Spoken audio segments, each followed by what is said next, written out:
الشيطان الرجيم بسم الله الرحمن الرحيم والذين جاهدوا فينا لنهدينهم سبلنا وإن الله لمع المحسنين والله يجتبي إليه من يشاء ويهدي إليه من ينيب.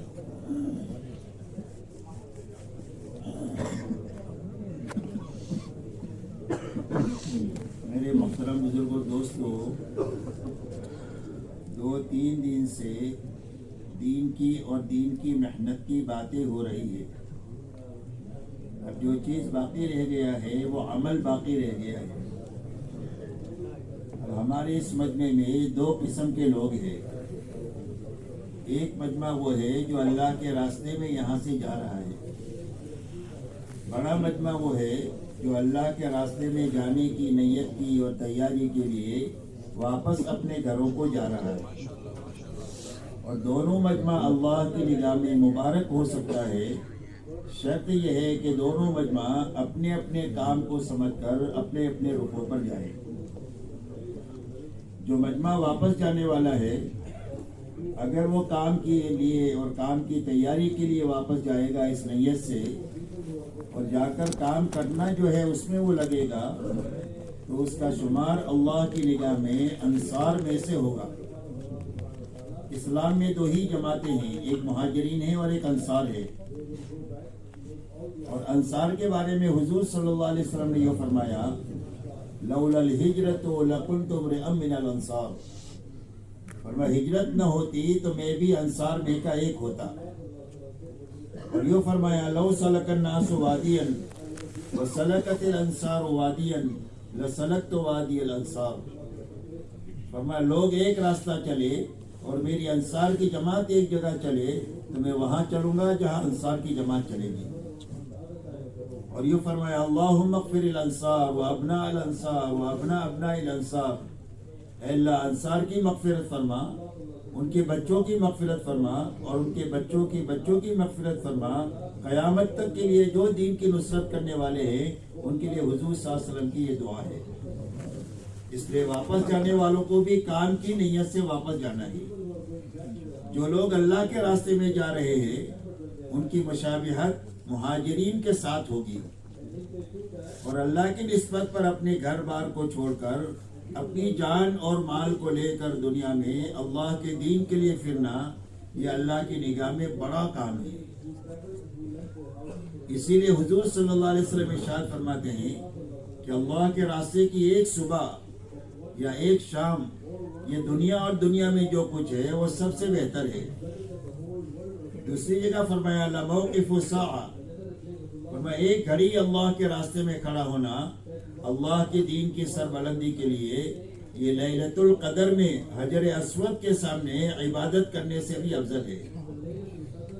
حضور صلی اللہ علیہ وسلم نے ایک جماعت بنائی، اس میں حضرت عبداللہ ابن رواحہ رضی اللہ تعالیٰ عنہ کو امیر بنایا، اور آپ کی باتوں سے ان کو اشارہ مل گیا تھا کہ وہ سفر میں کام آ جائیں گے، واپس نہیں آئیں گے. تو جمعہ کا دن تھا، تو انہوں نے سوچا کہ اب واپس تو آؤں گا نہیں میں، لہذا جمعہ کا دن ہے، آپ کے پیچھے آپ کی مسجد میں جمعہ کی نماز پڑھ کر جماعت سے مل جاؤں گا. جماعت صبح میں چلی گئی. آپ نے پوچھا وہ جماعت کتنی آگے بڑھی؟ تو حضرت عبداللہ ابن رواحہ نے یہ فرمایا کہ اللہ کے نبی آدھا دن آگے بڑھی ہے، اور میں جا کر ان کو شام تک پکڑ لوں گا. آپ نے فرمایا وہ جماعت تمہارے سے 500 سال آگے نکل گئی. اور یہ فرمایا لو انفقت ما فی الارض جميعا ما ادرکت غدوتهم، فرمایا زمین میں جتنا ساز و سامان ہے وہ سارا اللہ کے نام پر خرچ کر ڈالو تو اس صبح کو نہیں پکڑ سکتے ہو جو صبح انہوں نے اللہ کے راستے میں گزاری ہے. تو اللہ کے راستے میں پھرنا یہ اللہ کی نگاہ میں بڑا کام ہے. اس راستے میں ہر آدمی کا ہر عمل کا بھاؤ بڑھا دیا جاتا ہے. جتنا آپ نماز پڑھیں گے، تسبیح پڑھیں گے، قرآن پڑھیں گے، گشت کریں گے، تعلیم کریں گے، تہجد پڑھیں گے، جو عمل بھی آپ کریں گے ہر عمل کا لاکھوں گنا بھاؤ بڑھ جائے گا اللہ کے راستے میں. یہاں تک کہ اللہ کے راستے میں اگر تھوڑی سی بھوک آئی آپ پر تو اس بھوک پر اللہ بڑے بڑے انعامات دیں گے. آپ تھک گئے تو تھکنے پر اللہ بڑے بڑے انعامات دیں گے. یہاں تک کہ آپ کے سر میں درد ہو گیا اور آپ نے اللہ کے ملنے والے اجر کا دھیان کیا تو فرمایا زندگی بھر کے سارے گناہ تھوڑی دیر کے درد سر پر معاف ہو جائیں گے. عبداللہ ابن مبارک رحمۃ اللہ علیہ بہت بڑے محدث گزرے ہیں. 6 مہینہ حدیث پاک کو لکھتے تھے، پڑھتے پڑھاتے تھے، اور 6 مہینہ اللہ کے راستے میں جاتے تھے. جب حدیث پاک کو لکھتے تھے تو قلم کے تراشے کو جمع کرتے تھے، اور جب سفر میں جاتے تھے تو سفر میں اللہ کے راستے کا غبار اور مٹی جو ان کے بدن پر اور گھوڑے پر آتا تھا اس کو جمع کرتے تھے.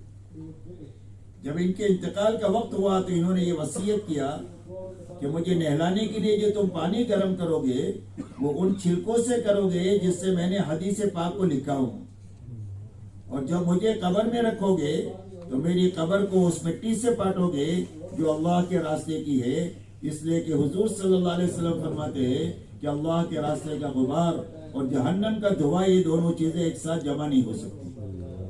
اس لیے میرے دوستو اللہ کے راستے میں پھرنا یہ اللہ کی نگاہ میں بڑا کام ہے. اللہ تعالیٰ نے بعض مجمع وہ ہے کہ جس کو یہ توفیق نقد عطا فرمائی ہے، اور اس مجمع نے سب نے کام کرنے کا ادارہ ادا کیا ہے اور وہ تیاری کے لیے اپنے مقام پر جا رہا ہے. اب جو لوگ اللہ کے راستے میں جا رہے ہیں یا مقام پر جا رہے ہیں ان سب کو آج سے اپنی زندگی میں اپنے گھر کاروبار کی نگرانی کے ساتھ میں ایک محنت میں لگنا ہے کہ جس محنت کے راستے سے ہماری زندگی میں وہ صفات آ جائے جو صفات ہمیں پورے دین پر کھڑا کر دے، اور اللہ کے دین کی محنت جو اللہ کی پسندیدہ ہے وہاں تک ہم کو پہنچا دے. اس میں ہم سب کو لگنا ہے، نکلنے والوں کو بھی لگنا ہے اور واپس جانے والوں کو بھی اس میں لگنا ہے. اب میرے دوستو یہ جو اللہ کے راستے میں جا رہے ہیں اللہ نے ان کو بڑی نعمت دیا اور اللہ کا خصوصی انعام ہوا ان کی طرف. حالانکہ وہ اس جگہ سے جا رہے ہیں جہاں ان سے زیادہ مال والے لوگ وہاں موجود ہیں، ان سے زیادہ سمجھ بوجھ والے لوگ موجود ہیں، اور ان سے زیادہ فرصت والے لوگ موجود ہیں. لیکن ان سب کے بیچ میں سے اللہ نے ان جانے والوں کو توفیق عطا فرمائی. تو اللہ تعالیٰ کوئی بھی نعمت دیتے ہیں تو اللہ کا ایک ہی مطالبہ ہے کہ اس نعمت پر شکر کرو.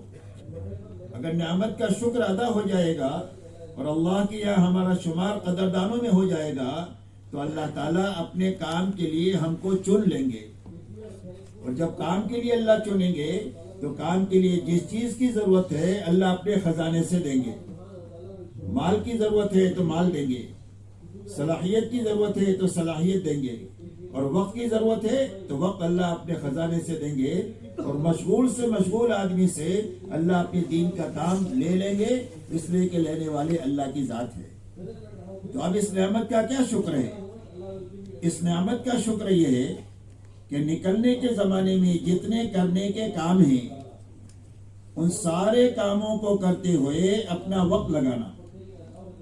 کرنے کے جو کام ہے اس میں انفرادی بھی ہے، اجتماعی بھی ہے، اس کی تفصیل بھی آئے گی کیا کرنے کے کام ہے. ان سارے کاموں کو کرتے ہوئے ہر دن گزارنا. جتنی بچنے کی چیزیں ہیں نکلنے کے زمانے میں ان ساری چیزوں سے بچتے ہوئے اپنا وقت لگانا، یہ اس نعمت کا شکر ہے. اس لیے کہ کرنے کے کام نہیں کریں گے تو جماعت میں نکلنے کے باوجود بھی اندر کوئی چیز آئے گی نہیں، اور کرنے کے کام کیے لیکن بچنے کی چیزوں سے نہیں بچے تو جو عمل کا نور آئے گا وہ نکل جائے گا. کہاں گئے تھے؟ کہیں نہیں، اور کیا لائے؟ کچھ بھی نہیں. جیسے ایک ایئر کنڈیشن کمرہ ہے، تیز مشین چل رہی ہے لیکن کھڑکی کھلی ہوئی ہے، کیونکہ کمرہ ٹھنڈا ہوگا. کمرہ کیوں ٹھنڈا نہیں ہوا؟ تو ہوا آئی لیکن رکی نہیں. تو ایسا ہی عمل کا نور آنا چاہیے اور وہ بچنا چاہیے. تو عمل کا نور آئے گا عمل کرنے سے، اور بچے گا بچنے کی چیزوں سے، بچنے کے راستے سے. جیسے علاج میں دو چیزیں ہوتی ہے، دوائی کھانا اور پرہیز کرنا. آپ نے دوائی کھائی پرہیز نہیں کیا تو دوا کام نہیں کرے گی، اور دوائی نہیں کھائی تو علاج نہیں ہوگا. ایسا ہی یہ بننے کے لیے ہم نکل رہے ہیں کہ ہمارے اندر بناؤ آ جائے. ہم بن جائیں گے تو عالم بن جائے گا. یہ ترتیب ہے. ایک مجمع محنت کرنے والا بن جائے گا تو اللہ اس کے راستے سے پوری دنیا کو بنا دے گا. صحابہ کا ایک مجمع بن گیا تو آپ دیکھو ان کے ہاتھوں پورا عالم بن گیا. تو یہ بننے کے لیے ہم اللہ کے راستے میں جا رہے ہیں. تو بننے کے لیے دو چیزیں ہیں، کرنا اور بچنا. جتنے انفرادی اجتماعی اعمال ہے اس سارے اعمال کی پابندی کے ساتھ ہر دن ہمارا گزرنا چاہیے، اور جتنی بچنے کی چیزیں ہیں ان ساری چیزوں سے بچتے ہوئے ہر دن ہمارا گزرنا چاہیے. یہ پہلی بنیاد ہے. جب اس طرح ہم وقت لگائیں گے تو اللہ کے راستے میں نکلنے کا مقصد حاصل ہو جائے گا. تو اللہ کے راستے میں پھرنے پھرانے کا کیا مقصد ہے؟ کیوں پوری امت کو پھرنے کے لیے، نکلنے کے لیے کہا جاتا ہے؟ اللہ کے راستے میں پھرنے اور پھرانے کی دو بنیادیں ہیں. ایک بنیاد تو یہ ہے کہ ہر محنت کرنے والی کی زندگی میں پورے دین پر چلنے کی طاقت پیدا ہو جائے. پھرنا کیوں ہے؟ دین پر چلنے کی طاقت پیدا کرنے کے لیے. اس لیے کہ دین معلوم بھی ہے، وسائل بھی ہے، لیکن اندر میں دین پر چلنے کی طاقت نہیں ہے، اس لیے زندگی میں دین نہیں ہے. تو پھرنا اس لیے ہے کہ ہماری زندگیوں میں دین پر چلنے کی طاقت پیدا ہو جائے. دوسری بات جو مقصود ہے جماعت میں پھرنے سے کہ دین کی ذمہ داری کا احساس پیدا ہو جائے. کہ میں باپ ہوں، بچوں کی ذمہ داری میرے اوپر ہے. میں شوہر ہوں، بیوی کی ذمہ داری میرے اوپر ہے. ایسا ہی مسلمان ہوں، اسلام کی ذمہ داری بھی مجھ پر ہے. دنیا کی ذمہ داریوں کو پورا کرنے کے لیے جتنی جان مال وقت صلاحیت کی ضرورت ہوتی ہے ہم خوشی خوشی لگاتے ہیں. اسلام کی ذمہ داری پوری کرنے کے لیے بھی جتنی جان مال وقت صلاحیت کی ضرورت ہوگی ہم خوشی خوشی لگائیں گے. یہ بات ہماری زندگیوں میں پیدا ہو جائے. اس لیے کہ دنیا کے نقصان پر ہم کو تکلیف ہوتی ہے، دین کے نقصان پر ہم کو تکلیف نہیں ہوتی، اس لیے کہ دین کی ذمہ داری کا احساس ختم ہو گیا. تو یہ دو باتیں ہمارے اندر پیدا ہو جائے، اس کے لیے اللہ کے راستے میں پھرنا ہے. اور جب صحیح وقت لگانا شروع کریں گے اور یہ دو باتیں پیدا ہوگی تو آپ کو پتا چلے گا کہ اندر میں کوئی چیز پیدا ہو رہی ہے. جیسے ایک آدمی علاج کے لیے ہاسپٹل میں داخل ہوتا ہے، 2-4-6 دن ہو جائے علاج کرتے ہوئے اور تندرستی آنے لگے تو پتا چلے گا کہ تندرستی آ رہی ہے. کہ پہلے بھوک ہی نہیں لگتی تھی، اب کھانے کو جی چاہ رہا ہے، اس کے معنی اندر تندرستی آ رہی ہے. پہلے نیند نہیں آ رہی تھی، اب نیند آئی ہے، اس کے معنی اندر تندرستی آئی ہے. پہلے چل کر باتھ روم تک نہیں جا سکتا تھا، اب باتھ روم تک چلا گیا، اس کے معنی اندر تندرستی آ رہی ہے. ایسا ہی جماعت میں نکلنے کے زمانے میں صحیح وقت لگانے کی برکت سے جب دین پر چلنے کی طاقت اور دین کی ذمہ داری کا احساس پیدا ہوگا تو آپ کو پتہ چلے گا. کہ پتہ کیسے چلے گا؟ پتہ یہ چلے گا کہ اللہ سب سے پہلے صحیح وقت لگانے کی برکت سے اس محنت میں توبہ عطا فرمائیں گے. اور توبہ ایک بہت بڑی نیکی ہے کہ پچھلی زندگی پر ندامت آ جائے. کہ میں نے 20 سال 40 سال 50 سال 60 سال کہاں گزار دیے. اللہ نے مجھے کس مقصد کے لیے دنیا میں پیدا کیا تھا. یہ ندامت آئے گی. آئندہ صحیح وقت گزارنے کا جذبہ پیدا ہو جائے گا تو سمجھو کہ محنت کام کر رہی ہے. اور اگر یہ بات نہیں پیدا ہوئی تو آپ یہ سمجھو کہ کچھ کمی ہے جس کی وجہ سے یہ بات نہیں پیدا ہو رہی. کرنے کے کام چھوٹے ہوئے ہیں, بچنے کی چیزوں سے بچنا نہیں ہو رہا ہے, جس کی وجہ سے یہ بات پیدا نہیں ہو رہی. یہ میں نے آپ کو تھرمامیٹر دے دیا سب یاد اس کے معلوم کرنے کے لیے کہ اندر محنت کام کر رہی ہے کہ نہیں کر رہی ہے. اس کے دیکھنے کے لیے آپ کو یہ دیکھنا ہے کہ توبہ مل رہی ہے کہ نہیں مل رہی. توبہ مل رہی ہے تو محنت صحیح رخ پر ہے, اور توبہ نہیں مل رہی ہے تو محنت میں کمی ہے. کیوں یہ بات سمجھ میں آ رہی ہے؟ بہت آسان بات کر رہا ہوں, اللہ تعالی ہم سب کو سمجھا دے. اب میرے دوستو, جو کرنے کے کام ہے نکلنے والوں کے لیے بھی اور مقامی لوگوں کے لیے بھی, وہ کرنے کے کام 6 ہے. 6 صفات جس کو آپ کہتے ہیں, 6 نمبر کہتے ہیں کہ ہماری زندگی میں اور پوری امت کی زندگی میں یہ 6 صفات آ جائے. 6 صفات پورا دین نہیں ہے, لیکن پورے دین پر چلنے کی طاقت نہیں پیدا ہوگی جب تک یہ 6 نمبر زندگی میں نہ آئے. کوئی بھی عمل آپ کریں گے اللہ کے یہاں مقبول نہیں ہوگا جب تک 6 صفات کی رعایت کے ساتھ آپ نہ کریں. امت میں بہت اختلافات ہے, کہیں زبان کا مسئلہ ہے, کبھی قوم کا مسئلہ ہے, کہیں وطن کا مسئلہ ہے, اور کہیں رنگ و روپ کا مسئلہ ہے. یہ سارے مسائل ہے, امت ٹوٹی پھوٹی ہوئی ہے. یہ پوری امت ایک نہیں ہو سکتی ہے جب تک یہ 6 صفات امت میں زندہ نہ ہو جائے. یہ اتنے مضبوط اور طاقتور صفات ہے کہ اس کے آنے سے امت ایک ہو جائے گی. اس کے آنے سے دین پر چلنے کی طاقت پیدا ہو جائے گی. محنت کی وہ سطح زندگی میں قائم ہو جائے گی جو اللہ کی یہاں پسندیدہ ہے, اور اللہ تعالیٰ ہر عمل کو قبول کریں گے جب یہ 6 صفات کی رعایت کے ساتھ میں کریں گے. اس لیے میرے دوستو, مقام پر رہنے والوں کو بھی اپنے گھر کاروبار کی رعایت کے ساتھ یہ 6 صفات کی محنت میں لگنا ہے, اور نکلنے والوں کو یکسوئی کے ساتھ اپنا زیادہ سے زیادہ وقت ان اعمال ہی میں لگانا ہے. سب سے پہلے اپنا کلمہ ٹھیک کرنا ہے, اس کے الفاظ بھی ٹھیک ہو جائے اور اس کا یقین بھی دل میں بیٹھ جائے کہ میری زندگی کے بننے بگڑنے کا تعلق ملک و مال سے نہیں ہے, ڈگری اور عہدوں سے نہیں ہے, چیزوں اور سامانوں سے نہیں ہے, بلکہ صرف ایک اللہ کی ذات کے ساتھ ہے. اللہ ہی زندگی کو بناتے ہیں اور اللہ ہی اجارتے ہیں. آج تک جتنوں کی بنی ہے اللہ کے بنانے سے بنی ہے, اور آج تک جتنوں کی اجڑی ہے اللہ کے اجاڑنے سے اجڑی ہے. سب سے پہلے ہمارا یقین بنے. اب یقین بننے کے لیے کیا راستہ ہے؟ کیا اس کے لیے اللہ کی بڑائی کو بولنا اپنی زبان سے, اللہ کی قدرت کو بولنا, اللہ کے خزانوں کو بولنا, اللہ کے احسانات کو بولنا کہ اللہ کے کتنے احسانات ہمارے پر ہے. اسی کو سننا, ہر چیز پر ایمان کی نگاہ ڈالنا. کوئی بھی چیز پر نظر پڑے تو یہ کہو کہ میرے اللہ نے بنائی ہے. دنیا میں جتنی چیزیں بنی ہوئی ہے وہ صرف اللہ کی بنائی ہوئی ہے. بنانا اللہ ہی کی شان ہے, انسانوں کے بس میں اللہ نے صرف اتنا کیا ہے کہ اللہ کی بنائی ہوئی چیزوں کو اللہ کی دی ہوئی عقل کو استعمال کر کے ایک دوسرے سے جوڑ کر کوئی شکل بنا دے. یہ انسانوں کے بس میں ہے. پلاسٹک اللہ نے بنائی, انسانوں نے پلاسٹک کو جوڑ کر کرسی بنا دیا. لکڑی اللہ نے بنائی, اس کو جوڑ کر انسانوں نے کشتی بنا دیا. لوہا اللہ نے بنایا, اس کو جوڑ کر انسانوں نے ٹرین بنا دیا. یہ انسانوں کے بس میں ہے جوڑ کر بنانا, لیکن لکڑی, لوہا اور پلاسٹک بنانا یہ صرف اللہ ہی کی شان ہے. دنیا کے سارے انسان مل کر ایک ذرہ لکڑی کا, پلاسٹک کا, لوہے کا بنانا چاہے تو بنا نہیں سکتے. تو ایمان کی نگاہ سے ہر چیز کو دیکھا میرے اللہ نے بنائی ہے. اور اللہ کی مخلوقات میں غور کرنا کہ جس اللہ نے 800 کروڑ انسان بنائے ایک گندے قطرے سے, ہر ایک کی شکل الگ ہے, ہر ایک کا مزاج الگ ہے, ہر ایک کی آواز الگ ہے. کسی کو تیکھا پسند ہے, کسی کو میٹھا پسند ہے, کسی کے مزاج میں سختی ہے, کسی میں نرمی ہے. ایک ہی فارمولے سے بنایا اللہ تعالیٰ نے ماں کے پیٹ میں, 3 اندھیریوں کے بیچ میں, اور سب کا مزاج الگ بنایا. تو بنانے والے اللہ کتنے بڑے. 800 کروڑ انسانوں کی 800 کروڑ شکلیں ہیں. تو اللہ کے خزانے میں کتنی شکلیں ہیں جو سب کو دیا اللہ تعالیٰ نے.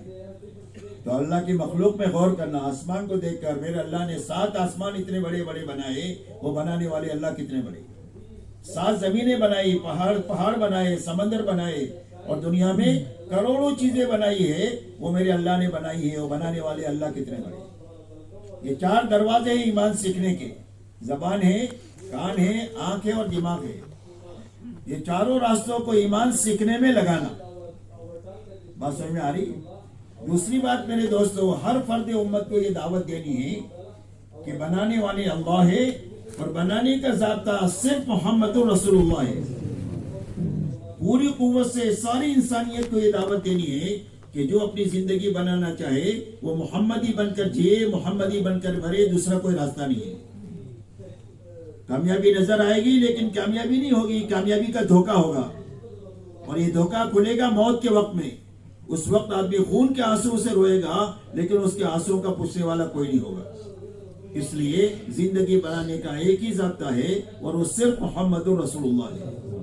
اسی کی دعوت دینی ہے, اسی کو اللہ سے مانگنا ہے کہ اللہ تعالیٰ کامل اتباع حضور صلی اللہ علیہ وسلم کی ہم کو نصیب فرما دے. اور اٹھنے سے لے کر سونے تک ہر عمل کو سنت کے مطابق کرنے کی مشق کرنا ہے. بستر سے اٹھے تو سنت کے مطابق اٹھے, باتھ روم جائے تو سنت کے مطابق جائے, نکلے تو سنت کے مطابق نکلے, وضو کرے تو سنت کے مطابق کرے, نماز پڑھے تو سنت کے مطابق پڑھے, مسجد سے نکلے تو سنت کے مطابق نکلے, مسجد میں داخل ہو تو سنت کے مطابق داخل ہو, کھانا کھائے تو سنت کے مطابق کرے. غرض یہ کہ اٹھنے سے لے کر سونے تک ہر عمل کو سنت کے مطابق کرنے کی مشق کرنا.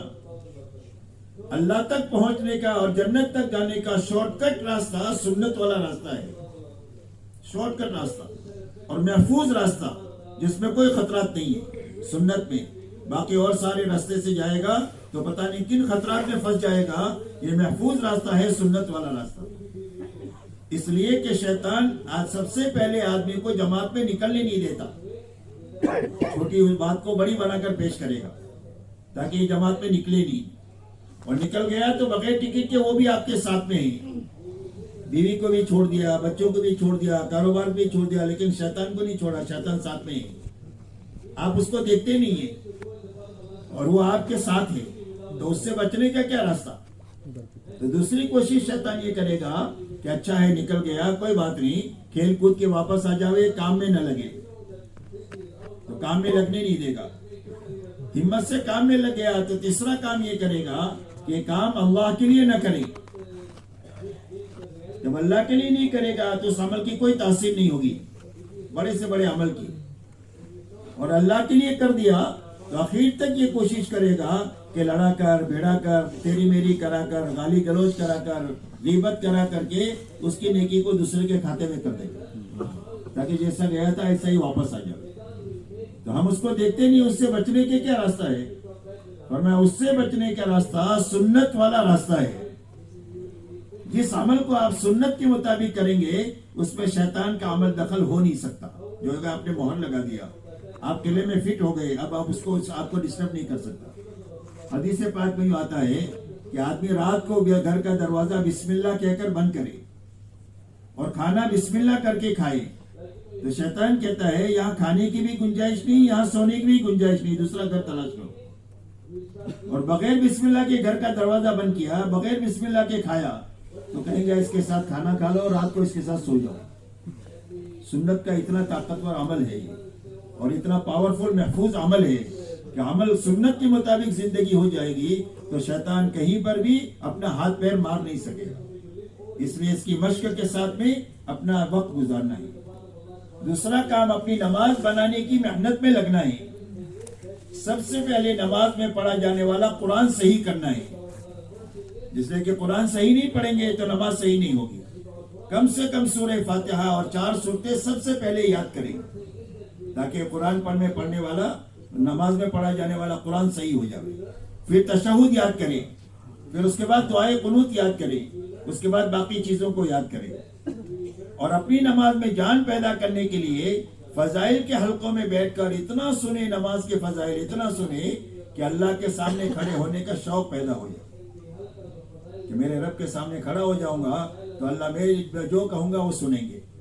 تو شوق پیدا ہو جائے، نماز کے اندر میں علم آ جائے، فضائل کا، مسائل کا، سنتوں کا علم کا، ہر عمل کو سنت کے مطابق کرنا آ جائے، نماز کے اندر میں اللہ والا یقین آ جائے کہ جب کوئی مسئلہ آئے گا تو ہم اپنے اللہ سے کہیں گے، گھبرانے کی بات نہیں، ہمارے اللہ بڑے ہیں اور کام وہی کرنے والے ہیں، کوئی مسئلہ آئے گا تو کسی کی طرف نہیں جائیں گے، پہلے اللہ کی طرف جائیں گے اور نماز کے راستے سے جائیں گے، 2 رکعت نماز پڑھیں گے، اپنے اللہ سے کہیں گے اللہ ہمارا کام کر دیں گے، تو اللہ پر یقین آئے اور نماز سے کاموں کے بننے کا یقین آئے کہ نماز پڑھ کر اللہ سے کہیں گے تو اللہ ہمارے کام بنا دیں گے، تو نماز میں یقین آنا چاہیے، نماز میں اللہ والا دھیان آئے کہ جب نماز میں کھڑے ہو تو پوری دنیا سے کٹ جاوے، صرف اللہ یاد رہنا چاہیے کہ اللہ مجھے دیکھ رہے، میں اللہ کو دیکھ رہا ہوں، یہ بات پیدا نہ ہو تو یہ بات ضرور ہونا چاہیے کہ اللہ تو مجھے دیکھ ہی رہے ہیں، اور اللہ کو راضی کرنے کی نماز میں نیت آ جاوے کہ اللہ راضی ہو جائے اس لیے مجھے نماز پڑھنا ہے اور کوئی غرض نہیں ہے۔ جب نماز پر محنت کر کے نماز ایسی بن جائے گی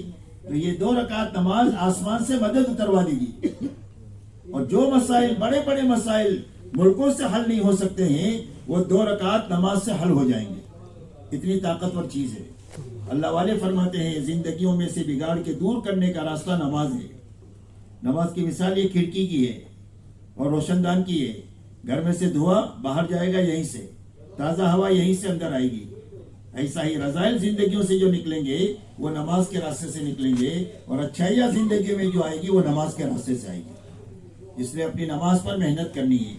سب سے پہلے فرائض کا اہتمام کرنا ہے، 5 نمازوں کو تکبیر اولیٰ کے ساتھ پڑھنا ہے، اس کے بعد جو سنت شروع بات کی ہے اس کا اہتمام کرنا ہے، اشراق ہے، چاشت ہے، اوابین ہے، تہجد ہے، اس کا اہتمام کرنا ہے، مسجد میں داخل ہوئے تو تحیۃ المسجد پڑھنا ہے، وضو کیا تو تحیۃ الوضو پڑھنا ہے، کوئی ضرورت پیش آئی تو صلاۃ الحاجہ پڑھنا ہے، روز صلاۃ توبہ پڑھنا ہے کہ اللہ تعالیٰ مجھے معاف کر دے، تو نماز پڑھ کر کے اپنا دھیان اللہ سے جمانے کی کوشش کرنا ہے، اور پوری امت کو اچھی نماز کی دعوت دینی ہے اور اللہ سے اچھی نماز کی دعا مانگنی ہے۔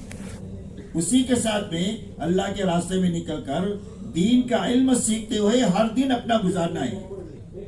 سیکھنے میں نے کہا سب سے پہلے قرآن پڑھا جانے والا سیکھنا ہے، پھر اس کے بعد مسائل بھی سیکھنا ہے، فضائل بھی سیکھنا ہے، فضائل تعلیم کے حلقے میں بیٹھ کر سیکھنا ہے، اور مسائل انفرادی وقت میں سیکھنا ہے کہ نماز کے کیا فرائض ہے، وضو کے کیا فرائض ہے، غسل کے کیا فرائض ہے، تیمم کا کیا فرائض ہے، صلاۃ جنازہ کیا ہے، یہ ساری چیزیں اللہ کے راستے میں سیکھنا ہے۔ نماز کے توڑنے والی چیزوں کو سیکھنا ہے، کیا چیز چھوٹنے سے نماز میں کمی آئے گی جس کے کرنے سے وہ نماز مکمل ہوگی، یہ ساری چیزیں انفرادی طور پر علماء ساتھ میں ہے تو اس سے سیکھنا ہے، نہیں تو جہاں آپ جائیں گے وہاں علماء ملیں گے، ان کے ساتھ بیٹھ کر کے پوچھ کر کے اس کو سیکھ، تو علم کے ساتھ میں اپنا وقت گزارنا ہے۔ 6 نمبر سیکھنا ہے، اس کی دعوت دینا، 6 نمبر پر احادیث یاد کرنا ہے، ہر نمبر پر کم سے کم 10 حدیثیں یاد کرو، تاکہ کسی کو بھی دعوت دینا ہو تو پکی ٹکی بات آپ کرو، سنی سنائی بات نہیں، رٹی رٹائی بات نہیں، بلکہ پکی ٹکی جو کتابوں میں باتیں لکھی ہے اللہ کی کلام کی اور حضور صلی اللہ علیہ وسلم کے فرمان کی، اس کو یاد کر کے اپنے بیانات میں اس بات کو لانا، تو یہ علم جو ہے وہ سیکھتے ہوئے اپنا ہر دن گزارنا۔ کوئی دن ہمارا ایسا نہیں گزرنا چاہیے کہ جس میں ہم نے کوئی بھی چیز نہ سیکھی ہو، روز سیکھے، اور زیادہ انفرادی وقت میں سیکھنے میں ہی لگاوے، عام طور پر انفرادی وقت ہی برباد ہوتا ہے، اجتماعی وقت میں تو عمل کر لیتے ہیں لیکن انفرادی وقت میں موبائل بیٹھ کر تیری میری کر کے اور ادھر ادھر میں اپنا وقت برباد کر دیتے ہیں۔ تو انفرادی وقت میں نماز میں لگے، نماز بنانے میں، انفرادی وقت میں سیکھنے سکھانے میں لگے، اللہ کا ذکر کرنے میں لگے، جو نماز قضا ہو گئی ہے اس کو پڑھنا شروع کریں پہلے، اس لیے کہ جب مرے تو اللہ کا کوئی حق ہمارے پر نہیں رہنا چاہیے اور بندوں کا کوئی حق ہمارے پر نہیں رہنا چاہیے، تو جو نماز زندگی میں قضا ہوئی ہے اس کو پڑھنا شروع کریں۔ تو اس طریقے سے روز سیکھتے ہوئے اور عبادت کرتے ہوئے اپنا وقت لگانا ہے۔ اسی کے ساتھ میں میرے دوستو اللہ کا نام لینے کی عادت ڈالنی ہے کہ ہمیشہ اللہ ہم کو یاد رہے، گھر میں ہو، کاروبار میں ہو، راستہ چل رہے ہو، ہر وقت یاد رہے کہ اللہ سمیع ہے، اللہ بصیر ہے، اللہ علیم ہے، اللہ قدیر ہے، اللہ جانتے بھی ہے، سنتے بھی ہے، ہماری خبر بھی ہے اللہ تعالیٰ کو، نیکی کریں گے تو انعام دینے پر قادر ہے اور برائی کریں گے تو پکڑنے پر قادر ہے. اس دھیان کے ساتھ جینا آ جائے. اس کے لیے اللہ کا ذکر کثرت سے کرنا. ذکر میں کرنے میں پہلی چیز قرآن پاک کی تلاوت ہے. جو پڑھے ہوئے لوگ ہیں روزانہ کم سے کم 1 پارہ قرآن پاک کی تلاوت کریں. جو پڑھے ہوئے نہیں ہیں وہ آدھا گھنٹہ قرآن سیکھنے میں لگا ہوئے. پڑھے ہوئے پڑھے, اور جو پڑھے ہوئے نہیں ہیں وہ آدھا گھنٹہ 1 پارہ پڑھنے میں لگتا ہے, تو یہ آدھا گھنٹہ قرآن سیکھنے میں لگا ہوئے. یہ پہلا ذکر ہے. اپنی ہدایت کی نیت سے پڑھیں کہ اللہ میرے حصے کی ہدایت مجھے دے دے. دوسرا ذکر تھی صبح شام کی تسبیحات ہے. تیسرا کلمہ ہے, درود شریف ہے اور استغفار ہے. پہلی تسبیح اللہ کے لیے ہے, دوسری تسبیح نبی صاحب کے لیے ہے, اور تیسری تسبیح اپنے لیے ہے. لائن کلیئر ہو جائے گی اللہ تک کے لیے پہنچنے کے لیے. استغفار ہے, حضور صلی اللہ علیہ وسلم پر درود شریف ہے, اور اللہ تعالیٰ کی پاکی ہے, بڑائی ہے, اللہ کی وحدانیت ہے, اللہ کی تعریف ہے تیسرے کلمے میں. تو یہ تینوں لائنیں کلیئر ہو جائے گی اللہ تک پہنچنے کی. تو پابندی کے ساتھ صبح شام تسبیح پڑھنا, باوضو قبلہ رخ بیٹھ کر, اس دھیان کے ساتھ کہ اللہ میرے ذکر کرنے کو سن بھی رہے ہیں اور دیکھ بھی رہے ہیں. اسی کے ساتھ میں تیسرا ذکر جو ہے ہر وقت کی دعائیں ہیں, اس کو یاد کر کے پڑھنا. کھانے سے پہلے کھانے کی دعا, کھانے کے بعد کھانے کے بعد کی دعا, سونے سے پہلے سونے کی دعا, اٹھنے کے وقت میں اٹھنے کی دعا, بیت الخلا جانے سے پہلے اس کی دعا, نکلنے کے بعد میں نکلنے کی دعا. ہر عمل سے پہلے دعا, ہر عمل کے بعد میں دعا ہے. تو ان دعاؤں کو سیکھ کر کے اس کا اہتمام کرنا, سنت کے مطابق عمل کرنا, دعا کے ساتھ اس کو کرنا. یہ 2 چیزیں ہر عمل میں. تو جو ہماری عادتیں ہیں وہ عبادت بن جائے گی. کھانا سونا ہماری عادت ہے, بیت الخلا جانا, کپڑے بدلنا ہماری عادت ہے, لیکن جب سنت کے مطابق کریں گے تو یہ ساری عادت جو ہے وہ عبادت بن جائے گی. اس لیے وہ دعاؤں اس کے ساتھ اپنے ہر عمل کو کرنا. اسی کے ساتھ میں اللہ سے دعاؤں کے مانگنے کی کثرت کرنا, اللہ سے مانگنے کا عادی بننا. پہلے جی کم لگے گا تو 5 منٹ سے شروع کرو, پھر 7 منٹ کرو, پھر 10 منٹ کرو, پھر تو آپ کو اتنا جی لگے گا اللہ سے مانگنے میں کہ ہاتھ چھوڑنے کو آپ کو جی نہیں چاہے گا. اس لیے کہ اللہ تعالیٰ نے قرآن میں نبیوں کی دعوت کو بیان کیا ہے اور ان کی دعا کی طاقت کو بیان کیا ہے. آپ قرآن پڑھیں, یہ 2 چیز تفصیل سے بیان کیا کہ نبیوں نے کس طرح دعوت دیا, اور نبیوں نے بعد میں دعا مانگی تو دعا کا کیا اثر ہوا دنیا میں. نوح علیہ السلام نے دعا مانگی کہ اللہ زمین پر ایک بھی بے ایمان کو نہ چھوڑ, تو سارے بے ایمان ڈوب گئے طوفان میں, طوفان نوح میں. دعا میں اتنی طاقت اللہ نے رکھی ہے, اور اس محنت کے ذریعے سے ایمان والوں میں دعا کی طاقت بڑھانا مقصود ہے. اس لیے کہ حضور صلی اللہ علیہ وسلم نے دعا والی امت بنائی ہے. جب ہم اپنے مسائل کیسے حل کریں گے, فرمایا دعا کے راستے سے کریں گے. ہم اپنے اللہ سے کہیں گے. جیسے بچہ کوئی ضرورت ہوتی ہے تو ماں سے کہتا ہے, تو ہم کس سے کہیں گے؟ ہم اپنے اللہ سے کہیں گے. اللہ سے ہمارا اتنا تعلق ہو, یہ اللہ سے اتنی امید ہو کہ جب اللہ سے کہیں گے ہمارا کام اللہ کر دیں گے. تو اس لیے دعاؤں کی کثرت کرنا ہے. یہ ذکر کی 4 لائن بتائی میں نے. قرآن پاک کی تلاوت کرنا ہے یا سیکھنا ہے, صبح شام کی تسبیحات کی پابندی کرنا ہے, 3 تسبیح کی, اذکار مسنونہ کا اہتمام کرنا ہے, اور روز دعا کو بڑھانا ہے. آہستہ آہستہ روز دعا کی طاقت کو بڑھانا ہے کہ وہ یاد رہے گی باتیں. اس کی دعوت بھی دینی ہے پوری امت کو, پوری امت کو دعوت دینی ہے. اللہ سے مانگنا بھی ہے کہ اللہ اپنا تعلق مجھے دے دے. اسی کے ساتھ میں اللہ کے راستے میں نکل کر کے ہمیں اپنے اخلاق اچھے بنانے ہیں. مختلف طبیعتوں کے ساتھی جماعت میں چلتے ہیں, کوئی نرم ہے, کوئی گرم ہے, کسی کو غصہ جلدی آتا ہے, کسی کو دیر میں آتا ہے, کوئی سست ہوتا ہے, کوئی چست ہوتا ہے. تو سب کو نبھانا, سب کی غلطی کو معاف کرنا, سب کے کام آنا, سب کی خدمت کرنا. ہر وقت یہ جذبہ ہو کہ میرا ساتھی اچھا کھانا کھا لے ہوئے, میں کم کھا لوں گا, ہلکا کھا لوں گا تو بھی مجھے چلے گا. اچھی جگہ وہ بیٹھ جائے, اچھی جگہ سو جائے, میں کہیں بھی سو جاؤں گا. ایسے اچھے جذبات کے ساتھ میں جماعت میں چلنا. پھر بھی غلطی ہو جائے تو معافی مانگ لینا, اور جس سے غلطی ہو جائے وہ معاف کر دے. جب آپس میں ایک دوسرے کو معاف کر دیں گے تو اللہ بھی ہم کو معاف کر دیں گے. اس کے لیے اپنے اخلاق کو اچھے سے اچھے بنانے کی مشق کرنی ہے. اسی کے ساتھ میں اپنی ہر نیت میں اللہ کو راضی کرنے کی نیت بنانے کی مشق کرنی ہے.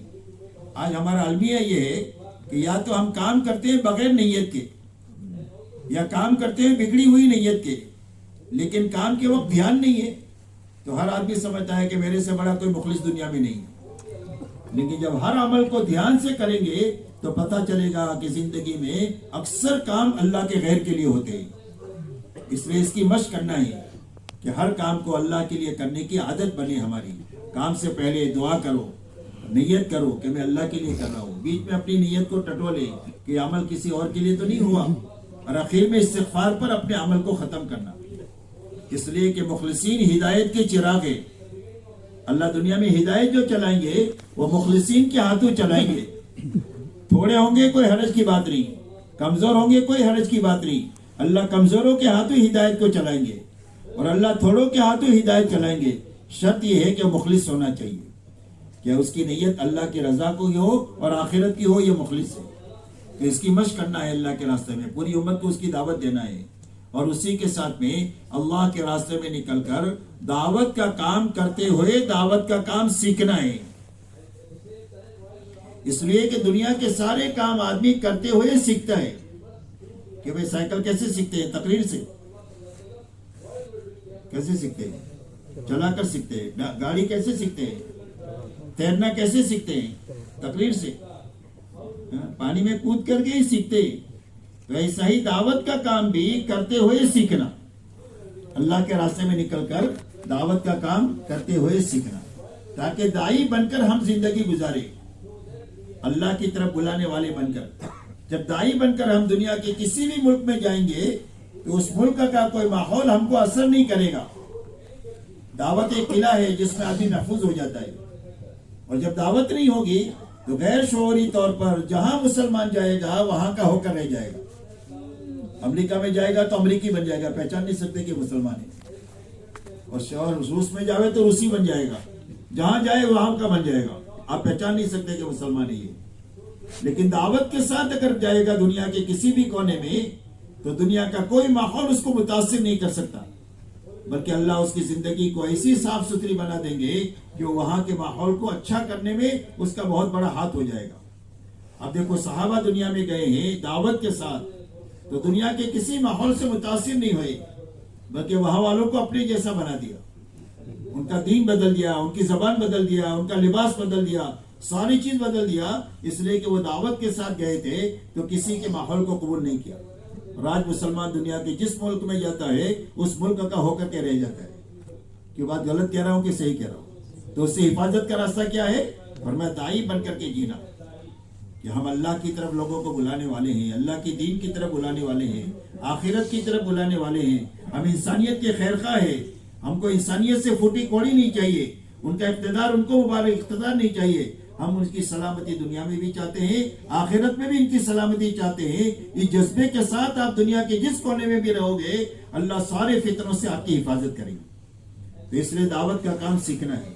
اس کے لیے میرے دوستو اللہ کے راستے میں نکلنے کے زمانے میں زیادہ سے زیادہ جو کام آپ کو کرنا ہے وہ دعوت میں اپنے آپ کو لگانا ہے, عبادت میں اپنے آپ کو لگانا ہے, تعلیم اور تعلم میں لگنا ہے, سیکھنے سکھانے میں لگانا ہے, اور اپنے ساتھیوں کی خدمت میں لگنا ہے. یہ 4 کام ہیں جو زیادہ سے زیادہ کرنے ہیں. یا تو دعوت میں ہونا چاہیے, یا عبادت میں ہونا چاہیے, یا پھر سیکھنے سکھانے میں ہونا چاہیے, یا اپنے ساتھیوں کے کام آنے میں ہونا چاہیے. یہ 4 کام کرنے ہیں. زیادہ سے زیادہ کام یہ کرنا ہے. نکلنے کے زمانے میں کچھ کاموں کو کم کرنا ہے, چھوڑنا نہیں ہے. ایک تو کھانا کم کرنا ہے. کتنا کم کرنا ہے؟ صرف 1-2 لقمہ بس. زیادہ کم کرو گے تو دن میں تارے نظر آ جائیں گے. اس کے لیے زیادہ کم نہیں کرنا, 1-2 لقمہ. جتنا گھر میں کھاتے ہیں اس سے 2 لقمہ کم کھانا. گھر میں 8 گھنٹہ سوتے ہیں تو جماعت میں تھوڑا سا نیند کو کم کرنا, 15-20 منٹ, زیادہ نہیں. دنیا کی باتیں کم سے کم کرنا. دنیا کی باتیں آپ تھک گئے ہیں تو ہنس بول لینے میں کوئی حرج نہیں, تاکہ پھر نشاط پیدا ہو جائے, پھر کام کرو, کام کرتے کرتے. ورنہ تمہاری کتنی دکانیں ہیں, اور تمہارے کتنے نوکر ہیں, تمہاری کتنی گاڑی ہے, تمہارا کتنا بڑا گھر ہے, یہ ساری دنیا والوں کے لیے چھوڑو. دنیا کو, دنیا کی باتیں کرنا نہیں. جماعت میں نکل کر کے دنیا کی باتیں جب چھوڑ دو گے اور جب اللہ کو میں اور نبی میں اور آخرت میں لگو گے تو اللہ دنیا کو استعمال کرنے کی طاقت تم کو دے دیں گے. آج تو بد ہضمی ہو گئی ہے مسلمانوں کو کہ اگر مال آ جائے تو ہضم نہیں کر پاتا, اور ملک آ جائے تو بھی ہضم نہیں کر پاتا. تو اللہ کیوں دیں گے؟ بد ہضمی ہو جائے تو دیں گے. وہ تو ظلم کرے گا, لوگوں کے ساتھ زیادتی کرے گا اور لوگوں کو ستائے گا جب اللہ تعالیٰ ملک اور مال دیں گے تو بدعزمی کے ساتھ میں. اس لیے صحابہ کا جب ہاضمہ اچھا ہو گیا تو آپ دیکھو پوری دنیا کے سیاہ اور سفید کا ان کو مالک بنا دیا اللہ نے. قرآن میں اللہ نے فرمایا الذین مکناہم فی الارض اقاموا الصلاۃ وآتوا الزکاۃ وامروا بالمعروف ونہوا عن المنکر وللہ عاقبۃ الامور. فرمایا اگر ہم ان کو طاقت دیں گے تو کیا کریں گے, یہ فرمایا یہ نماز قائم کریں گے دنیا میں, اور یہ زکوٰۃ ادا کریں گے, اور یہ بھلائی کو دنیا میں پھیلائیں گے, اور یہ برائی کے مٹانے کا کام کریں گے. جب یہ طاقت پیدا ہوگی تو اللہ پوری دنیا کا وارث آپ لوگوں کو بنا دے گا. اس لیے کہ پوری دنیا اللہ نے ایمان والوں کے لیے بنائی ہے, اور ایمان والے ہیں جب تک یہ دنیا ہے. جب ایک بھی ایمان والا نہیں ہوگا تو قیامت قائم ہو جائے گی. اس لیے میرے دوستو ہاضمہ اچھا ہونا چاہیے.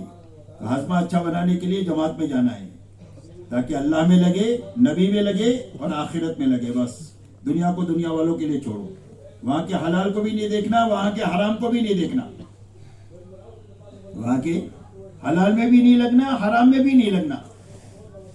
کسی گاڑی کو دیکھ کر کہا ارے میں تو جا کر ایسی گاڑی خریدوں گا, کوئی آفس دیکھ لیا کب جا کر کے میں تو ایسی آفس بناؤں گا, کوئی بنگلہ دیکھ لیا کب جا کے اگلے سا بنگلہ بناؤں گا. چھوٹے گھر کی محبت نکالنے گیا تھا, بڑی محبت لے کر آ گیا, تو بن کے آیا کہ بگڑ کے آیا؟ یہ تو بگڑ کر آیا. ہمیں تو دنیا کی محبت کو دل سے نکال کر کے آنا ہے کہ مٹی کا ڈھیر اور سونے کا ڈھیر ہماری نگاہ میں برابر ہو جائے. مٹی کا ڈھیر اور سونے کا ڈھیر ہماری نگاہ میں برابر ہو جائے کہ جس طرح مٹی کے ڈھیر سے نہیں ہوگا اس طرح سونے کے ڈھیر سے بھی نہیں ہوگا جب تک میرا اللہ نہیں چاہے گا. یہ طاقت پیدا کرنے کے لیے اللہ کے راستے میں ہم کو پھرنا ہے.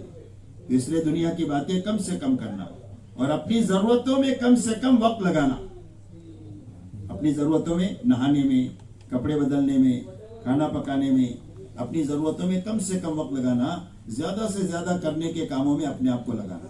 اور میں نے بتایا دعوت میں لگنا ہے, عبادت میں لگنا ہے, سیکھنے سکھانے میں لگنا ہے, اور اپنے ساتھیوں کی خدمت میں لگنا ہے. یہ کرنے کے کام ہے کہ وہ یاد رہے گی بات. تو یہ کاموں کو کرتے ہوئے کام کو سیکھنا ہے, تقریر سے نہیں, کام کرتے ہوئے, خدمت کرتے ہوئے خدمت سیکھنا, دین سیکھتے ہوئے دین سیکھنا اور سکھانا, عبادت کرتے ہوئے عبادت کو سیکھنا, اور دعوت کا کام کرتے ہوئے دعوت کو سیکھنا, ہر عمل کو کرتے ہوئے سیکھنا.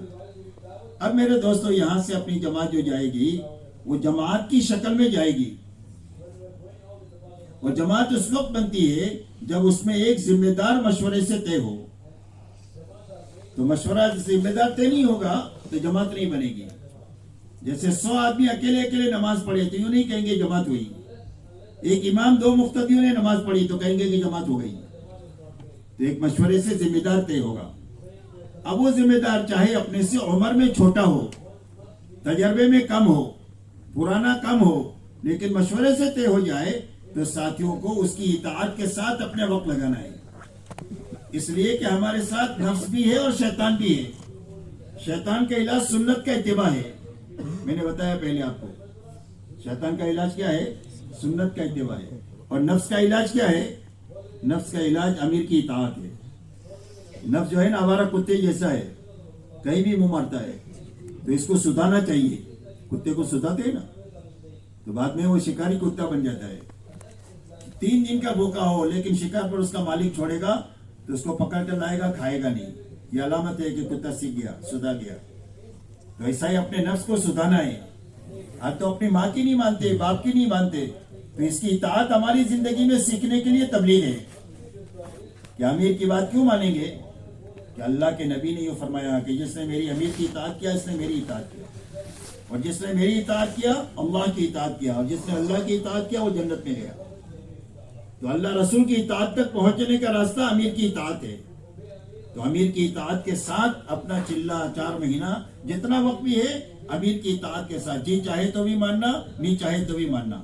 تو یہ امیر کی اطاعت اللہ رسول تک کی اطاعت تک ہم کو پہنچا دے گی, اور نفس کے شرور سے اللہ تعالی ہم کو نکال دیں گے. آدمی کا سب سے بڑا دشمن اس کا نفس ہے. کہتے ہیں نا گھر کا بھیدی لنکا اٹھائے. نفس جو ہے نا وہ گھر کا بھیدی ہے. تو یہ جو ہے نا سب سے بڑا دشمن ہے انسان کا. اس لیے نفس کا مارا جہنم میں جائے گا اور دشمن کا مارا جنت میں جائے گا. کسی کو مسلمان سمجھ کر مار دیا تو جنت میں جائے گا، لیکن نفس کا مارا ہوا آدمی جہنم میں جائے گا. تو اس لیے نفس کو اپنے کو سدھانا ہے، اور سدھانے کا راستہ امیر کی اطاعت ہے. اس لیے امیر اور مامور کے درمیان میں تعلق جو ہونا چاہیے وہ اطاعت کا ہونا چاہیے، اور تعاون کا ہونا چاہیے، اور مشورے کا ہونا چاہیے. اب یہاں سے چلے تو اپنی ضرورت کی ساری چیز اپنے ساتھ لے لے. اپنا برتن ہے، اپنا کپڑے ہیں، اپنا پیسہ ہے، اپنی دوائیاں ہے، اپنی ساری ضرورت کی چیز اپنے ساتھ لے لے، تاکہ سفر میں کسی سے کوئی چیز مانگنی نہ پڑے. جماعت میں نکل کر کے سوال کرنا حرام ہے. چھوٹی چیز بھی نہیں مانگنا، بڑی چیز بھی نہیں مانگنا. ایک تو سوال سے بچنا. کب بچیں گے؟ جب ضرورت کی ساری چیز لے لیے ہوں گے تو کسی سے کچھ مانگنے کی ضرورت نہیں، اور ضرورت پڑے تو اللہ سے مانگیں گے، مخلوق سے نہیں مانگیں گے. تو ایک سوال سے بچنا ہے. دوسرا، اللہ کے راستے میں نکلنے کے بعد میں دل کے سوال سے بچنا ہے. کسی کی اچھی چیز پر یہ داعیہ نہ پیدا ہو کہ یہ لنگی مجھے دے دے وے، یا یہ قلم مجھے دے دے وے، یا یہ چشمہ مجھے دے دے وے. یہ دل میں نہیں بات پیدا ہو. یہ بھی دل کا سوال ہے، یہ ایمان کی جڑوں کو کھوکھلا کر دیتا ہے. تو سوال سے بچنا ہے، اور اسراف سے بچنا ہے. جماعت میں نکل کر کے اسراف سے بچنا ہے. ایک اسراف بڑی شین سے، اور ایک اسراف چھوٹی سین سے. اسراف کہتے ہیں ضرورت سے زیادہ خرچ کرنے کو، کہ آپ کی ضرورت 10 لیرے میں پوری ہو جاتی ہے. لیرا ہے آپ کا کہ یورو ہے؟ یورو ہے. 10 یورو میں آپ کی ضرورت پوری ہو جاتی ہے، تو 11 نہیں خرچ کرنا. 11واں جو آپ خرچ کرو گے وہ اسراف ہے. اسراف کی اجازت نہیں ہے، ضرورت پوری کرنے کی اجازت ہے. تو ضرورت کے بقدر اپنی وقت بھی لگانا، اپنی جان بھی لگانا، اپنا مال بھی لگانا. زیادہ لگانا یہ اسراف ہے. اور اسراف ہمارا سب سے بڑا المیہ ہے امت کا. امت کے پاس جان مال بہت ہے، لیکن زندگی میں اسراف داخل ہو گیا، اس نے ساری جانی مالی طاقت کو کھا لیا. نہ دعوت کے لیے بچی، نہ عبادت کے لیے بچی، نہ اخلاق کے لیے بچی. بوڑھے ماں باپ کو سنبھالنے کے لیے بھی نہیں بچی. تو اسراف سے زندگیوں کو پاک کرنے کے لیے ہم اللہ کے راستے میں جاتے ہیں، کہ اللہ کے راستے میں جا کر اپنی زندگیوں کو ضرورت پر لانے کی مشق کریں گے. کہ خرچ کتنا کریں گے؟ کہ جو ضروری ہے اتنا خرچ کریں گے، ضرورت سے زیادہ خرچ نہیں کریں. اس کی مشق کرنا ہے اللہ کے راستے میں نکل کر. اسی کے ساتھ اللہ کے راستے میں نکل کر کسی کی بھی چیز کو اس کی اجازت کے بغیر لینا نہیں ہے.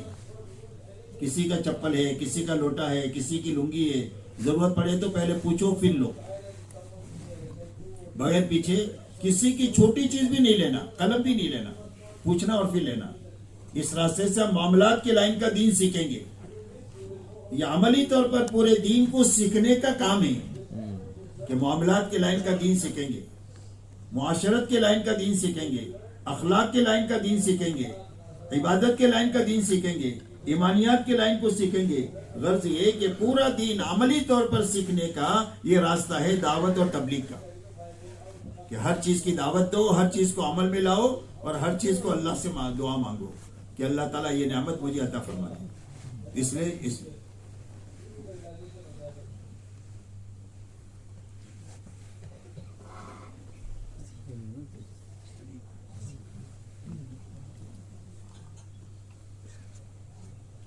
لیے میرے دوستو ان چیزوں سے بالکلیہ بچنا ہے. سوال سے بچنا ہے، اشراف سے بچنا ہے، دل کے سوال سے، اسراف سے بچنا ہے، اور کسی کی چیز کو بغیر اس کی اجازت کے لینے سے بچنا ہے. یہ بچنے کی چیزیں میں نے آپ کو بتایا. اور لا یعنی سے بچنا ہے. لا یعنی اس کام کو کہتے ہیں جس میں ہماری ضرورت بھی نہیں ہے، دین کا کوئی فائدہ بھی نہیں، اس کو لا یعنی کہتے ہیں. اور لا یعنی میں آج کے زمانے میں سب سے بڑی لا یعنی جو ہے موبائل ہے.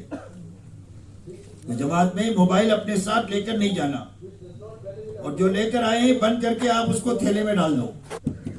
کب نکالو گے؟ جب واپسی میں اپنے گاؤں کے قریب آؤ، جب جا کر کھولنا اس کو. باقی جماعت میں اپنا موبائل استعمال نہیں کرنا. موبائل سے آپ بچو گے تو آپ کا بہت بڑا وقت کام میں لگے گا، ورنہ زیادہ تر وقت جو ہے موبائل کھا جاتا ہے. میں تو دیکھتا رہتا ہوں بہت سارے لوگوں کو گھنٹوں گھنٹوں بیٹھ کر موبائل دیکھتے ہیں. پتہ نہیں کیا دیکھتے ہیں. میں تو یہی سمجھ بھی نہیں آتا کہ موبائل میں کیا ہوتا ہے. اس لیے کہ میں تو اتنا چھوٹا موبائل رکھتا ہوں، صرف انکمنگ جانتا ہوں، کوئی گھنٹی بجے تو اٹھاتا ہوں، کبھی ضرورت پڑے تو کرتا ہوں، بس اس کے آگے کچھ معلوم نہیں مجھے. فون میں چھوٹا والا فون آتا ہے نا، جو کہتا 20 سال 50 سال پہلے جو تھا وہ. تو لیکن موبائل میں بہت وقت برباد ہوتا ہے میرے دوست. تو اس لیے موبائل کو ساتھ لینا ہے تو اس کو بند کر کے جھولے میں ڈال دینا. جب آپ گھر کے قریب واپس پہنچو اس وقت میں اس کو کھولنا. کیوں بھائی کرو گے ایسا؟ ہاں، اس لیے لایا سے اپنے آپ کو بچانا ہے. سفر کے دوران میں کسی سے لڑنا جھگڑنا نہیں ہے. کوئی آپ کے ساتھ جہالت کرے تو آپ کو جہالت کی بات نہیں کرنا. کتا آدمی کو کاٹتا ہے تو آدمی کتے کو کاٹتا ہے؟ کیوں بھی کاٹتا ہے؟ نہیں کرتا. کوئی آپ سے برائی کرے تو اپنے کو برائی نہیں کرنا ہے، اپنے کو اس کے ساتھ بھلائی کرنا ہے. کوئی لڑنا چاہے تو اپنے کو کسی سے لڑنا نہیں ہے، اخلاق کے ساتھ میں دنیا میں پھرنا ہے، تاکہ پوری دنیا یہ دیکھ لے کہ مسلمان صرف اخلاق جانتے اور کچھ نہیں جانتے. جو پروپیگنڈا ہے نا، وہ پروپیگنڈا ان کے منہ پر اللہ تعالیٰ مار دیں گے جب ایمان والے اخلاق کے ساتھ دنیا میں پھریں گے. سورج دنیا میں روشنی کے ساتھ پھیلتا ہے تو پوری دنیا میں روشنی پھیلا دیتا ہے. جب ایمان والے پوری دنیا میں پھریں گے جماعتیں بن کر کے، ہر جگہ جماعت، ایئرپورٹ پر جماعت، اسٹیشن پر جماعت، بس اڈے پر جماعت، کبھی پیدل جماعتیں جا رہی ہے، کبھی ہوائی جہاز سے جا رہی ہے، کبھی ٹرینوں سے جا رہی ہے، اور سارے اعمال کرتے ہوئے جا رہے ہیں. دعوت کا موقع ہے تو دعوت دے رہے ہیں، عبادت کا موقع ہے تو عبادت کر رہے ہیں، سیکھنے سکھانے کا موقع ہے تو سکھا رہے ہیں، کسی کی خدمت کرنے کا موقع ہے تو خدمت کر رہے ہیں، بوڑھے آدمی کو سہارا دے رہے ہیں، بوڑھے آدمی کے سامان کو اتروا رہے ہیں. کوئی عورت لڑکے کے ساتھ کھڑی ہے تو اس کو خود کھڑے ہو کر اس کو بٹھا رہے ہیں. جب یہ ہماری یہ زندگیاں لوگوں کے سامنے آئے گی تو پوری دنیا میں جس طرح سورج سے روشنی پھیلتی ہے، ہمارے پھرنے سے پوری دنیا میں ہدایت پھیلے گی. اس لیے میرے دوستو، ہمیں پورے سفر میں کسی سے لڑنا جھگڑنا نہیں ہے. کوئی نیا آدمی اپنے ساتھ نہیں لینا جس کو آپ پہچانتے نہیں ہیں. مشورے سے آپ کی جماعت بن جائے وہی آپ اپنا وقت لگانا ہے. کوئی نیا آدمی کہے کہ میں آپ کے ساتھ چلوں گا، آپ کہو گے آپ اپنی مسجد وال جماعت کے ساتھ وقت لگاؤ، ہم آپ کو نہیں جانتے. نیا آدمی لینا نہیں، اس میں دھوکہ ہو جاتا ہے، تو دھوکے سے اپنے آپ کو بچانا. مومن دھوکہ دیتا بھی نہیں ہے، مومن دھوکہ کھاتا بھی نہیں ہے. یہ مومن کی صفت ہے کہ دھوکہ دیتا بھی نہیں ہے اور دھوکہ کھاتا بھی نہیں ہے. اس لیے کوئی نیا آدمی اپنے ساتھ نہیں لینا. سفر کے دوران میں آپ ٹرین پر، ہوائی جہاز میں اعمال کے ساتھ میں چلیں. نماز کے وقت میں نماز پڑھ لیں. دو ساتھی ایک ساتھ پڑھ سکتے ہیں تو ایک ساتھ پڑھ لیں. ایک ساتھ پڑھنے کا موقع نہیں ہے تو اکیلے پڑھ لیں، لیکن نماز قضا نہ کریں.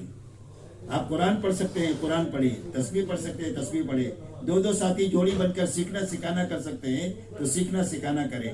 غرض یہ کہ ان اعمال کے ساتھ میں اپنے کو سفر بھی کرنا ہے، اور جہاں آپ پہنچو وہاں جا کر کے سب سے پہلے آپ کو دعا مانگنی ہے اللہ سے کہ اللہ، اس بستی میں ہم داخل ہو رہے ہیں، ایسا کام ہم سے کرا دے جیسا تو ہم سے چاہتا ہے. اللہ کی مدد مانگنا اور دعا مانگنا. کسی کی بربادی کی دعا نہیں مانگنا. اسٹیشن پر، ہوائی اڈے پر کہ اللہ اس کو برباد کر دے، اس کو برباد کر دے. کسی کی بربادی کی دعا نہیں مانگنا ہے، سب کی ہدایت کی دعا مانگنا ہے کہ اللہ ساری انسانیت کو جنت کے راستے پر ڈال دے. یہ اللہ سے مانگنا ہے، اور اللہ کی مدد مانگ کر بستی میں جانا ہے. بستی میں آپ جاؤ تو بستی میں جانے کے وقت میں نیچی نگاہوں سے جانا ہے. سفر میں بھی نیچی نگاہوں کے ساتھ رہنا ہے، نیچی نگاہوں کے ساتھ جانا ہے. ایک ساتھ مسجد میں داخل ہو ساتھی. مسجد میں داخل ہوئے تو سامان کسی ایک جگہ رکھ دے آپ، اور سامان ایک جگہ رکھ کر اس کے اوپر چادر ڈال دے، سادی سی چادر اس کے اوپر ڈال دے تاکہ لوگوں کی نظر نہ پڑے، اور چھوٹی سی جگہ میں سامان رکھے. گھر کے اگر مسجد کے بغل میں کمرہ ہے تو کمرے میں رکھو، اجازت ہے تو. نہیں تو کسی ایسی جگہ رکھو جہاں آپ کی نظر بھی رہے اور آپ کا سامان ادھر ادھر نہ ہو جائے. مسجد کو آپ مہمان خانے کی طرح استعمال نہ کریں. یہ لنگی لٹک رہی ہے، ایک بیگ یہاں پڑی ہے، بستر یہاں پڑا ہے، ایسا مسجد میں نہیں رہنا چاہیے. بلکہ اپنا سامان سمیٹ کر کسی ایک جگہ رکھ کر اس پر چادر ڈالنا چاہیے.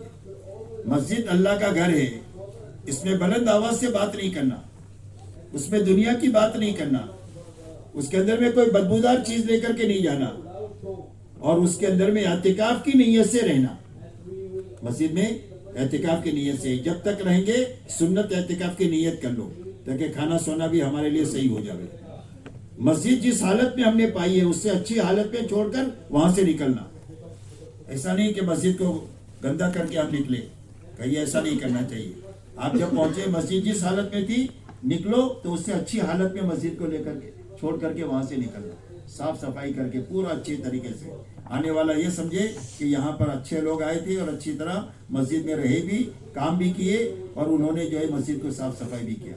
خدمت کا کام اپنے ذمہ لے سکتے ہیں، پانی بھرنے کا، صاف صفائی کا. امامت کے اندر میں ہاتھ نہ بٹائیں کہ بھئی میں امامت کروں گا. اذان کے اندر میں آگے نہ بڑھیں. یہ چیزیں وہاں کے لیے آدمی متعین ہوتے ہیں، وہی کریں گے. اگر کوئی کہے تو امیر صاحب اگر اجازت دے تو کرنا، ورنہ نہیں کرنا. اس طریقے سے مسجد میں مسجد کے حق کی ادائیگی کے ساتھ رہنا.